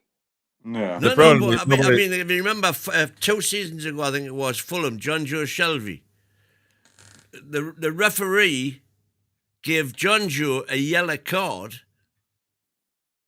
and the referee was told to review it. And I thought, well, that's strange because VAR can't review yellow cards. Can't they do it if They it's can clear and review it obvious if or it's a something? potential red. No. But the reason they told if that had been the case, they couldn't have done because the referee is obviously it's someone the referee has seen, so he's given the yellow card. He hasn't deemed it to be a red card. But no. On that occasion, they checked the VAR, and it ended up John Joe Shelby's yellow was withdrawn, and the Fulham player was given a red card. Because he's the one that fouled him, I guess. The Yeah, I get it. The referee had completely misinterpreted the foul, and it was the Fulham player that had Yeah, but hacked. you're naming us one out of maybe 100. I mean, but if you look at, for example, at the start of the season, whenever you had Chelsea versus Fulham, like this is not even about Newcastle. Chelsea versus Fulham, Stamford Bridge. Some of the calls in that game were absolutely atrocious. Yeah. And I mean, like, they were horrid. Like, me and my mates were just sitting down thinking, like, Fulham just got robbed here. Yeah, that was gross. Like, do you know what I mean? frustrating. Yeah. Nothing new there than a big. But even from the 16 getting VAR as benefits. well at that time, like, there's games as well that they do tend to decide games Let's on go big with moments, but they let's go just with depends comments. on the one to give them to, I guess. Before we finish the show, let's go with some comments and go from there. Marco Murphy could improve with game time, but Howe doesn't fancy him, especially after he made a mistake that led to a goal against. I don't think he did make. I think he made a mistake in the preseason against Arsenal. I think That's right. I guess Murphy. Celtic, yeah, or was it Arsenal? Oh, yeah, it's one of those. A Newcastle attack hasn't been the same after he got sold, as much as fans wouldn't want to admit it. He was a big loss. Talking about Isak, says Badar Isa. Well, that's right. And so for that, we had for 2 years we have geared our attack to feeding the rat. And of course, when he's not there, your whole system's got to change. I think we've done a great job at changing it though to play without him, especially this early on. Mercury Dime here. Yeah. Wherever Shar goes, he will be stealing girlfriends and wives. There you go. Hail Cesar, we have to let Kraft go. He needs game time. He's really not going to get it with us. Choppy here says, Win sounds like my niece when she was 5, when you were singing, man. You're soothing voice. Irish, that's how your niece sounds, man. Take away the cigarettes. Irish Assassin. Man U in the States Stadium, 60,000 Man U fans. 60,000 Man U fans and 3 That's fans mama. oh man, poor Burnley fans. Iris also says one of my mates who is American from New York supports Burnley due to family ties, so I would know one of those 3 fans. Says Gavin Fuller question: does anyone think our wingers are going to be affected with us having 34 old fullbacks who can't overlap and get back quickly? Why don't you take that question? Guaranteed. Not sure. Can't. Like the right hand On the side counter works. attack, It's the 100%. left hand What do you side. mean? It's I think Dan Burn being on the left hand side. There you go. It's that broken wing again. In Peyton. If the FA followed your advice, Go on, fishing, mate. if the FA followed your, Gavin says, if the FA followed your advice and took 80 away, would you be happy? There you go. I don't think Eddie would go. Well, I don't know. Well, There's nobody telling me that he wasn't a pro. You know, he denies. He's the one that told you. He can argue that wasn't an official approach, but there's nobody telling me that he wasn't asked on the side, would you take the England job if it was offered? And he said no. Yeah. Because they reckon they had a short list of 10 candidates, and if you're telling me Eddie Howe wouldn't have been on a short list of 10 managers for England, the FA is sick, man. It's probably top 3, to be honest. Top 3. 1 for me. Yeah, they could have the piggies there. Hey, but look, hey, don't get me wrong. I'm more than happy for him to stay at Newcastle. Yeah, me too. Tony T, hopefully the FA don't come for him. We were unlucky. Wissa got injured for Congo. That's luck right there. That's bad luck. So there you go. That's bad luck. That's beyond bad luck. He hadn't picked up an injury in about 3 seasons. He comes to us for 1 week. He's gone for 2 months. 1 week, gone for 6 months. Well, when Kenny W, we aren't suing the Congo for his wages, but we're getting his wages from the Congo. From FIFA. I think it's a part. That's done. That's all. They're already paying his wages. Oh wow. Yeah, they are paying his wages. Yeah, Congo. Yeah, I did not know that. That's good. Well, it's as I say, it's not Congo. It's FIFA. FIFA. There you go. Problem is when a team it's an insurance policy really for players that go international. That when it takes longer than a few weeks to recuperate or something. Problem is when a team knows the opposition have used their challenges, they'll push boundaries as they could get away with it. Refereeing needs to be consistent through 90 minutes. But I think that wouldn't take away the referee's right to call VAR if they used all the time. And there's another thing. Why we're saying give the coaches 2 challenges, but why can the referee not himself say, go, I want to see, without him being told by VAR, for him to say, wait a minute, I because it'll ruin the flow of the game. Let me have a look at that. It wouldn't ruin the flow. It would ruin the flow of the game. Well, there's another thing then to get we're going. There's another topic for another day. For now, thank you very much, all of you, for joining us. 60 minutes stop clock. It's been a lovely one, Sam. Thank you very much. It's going to be a breakfast show. Thanks, guys. With Sam, probably starting next week. So stay tuned. The lads are good talk. They talk good football, better than win. So we're winning on that one. All it takes is a bit of common sense. Sammy boy, sending shots. Thank you very much. Shots fired. Incoming. On this show, we will be back later on at 9 p.m. on YouTube live. But if you want to listen to our soothing voices, tune in to NUFCradio.com, NUFCradio.com. And you can listen to us there all day, every day. As for now, cheers, folks. Away the lads. Take it easy, guys. Take it easy, boys.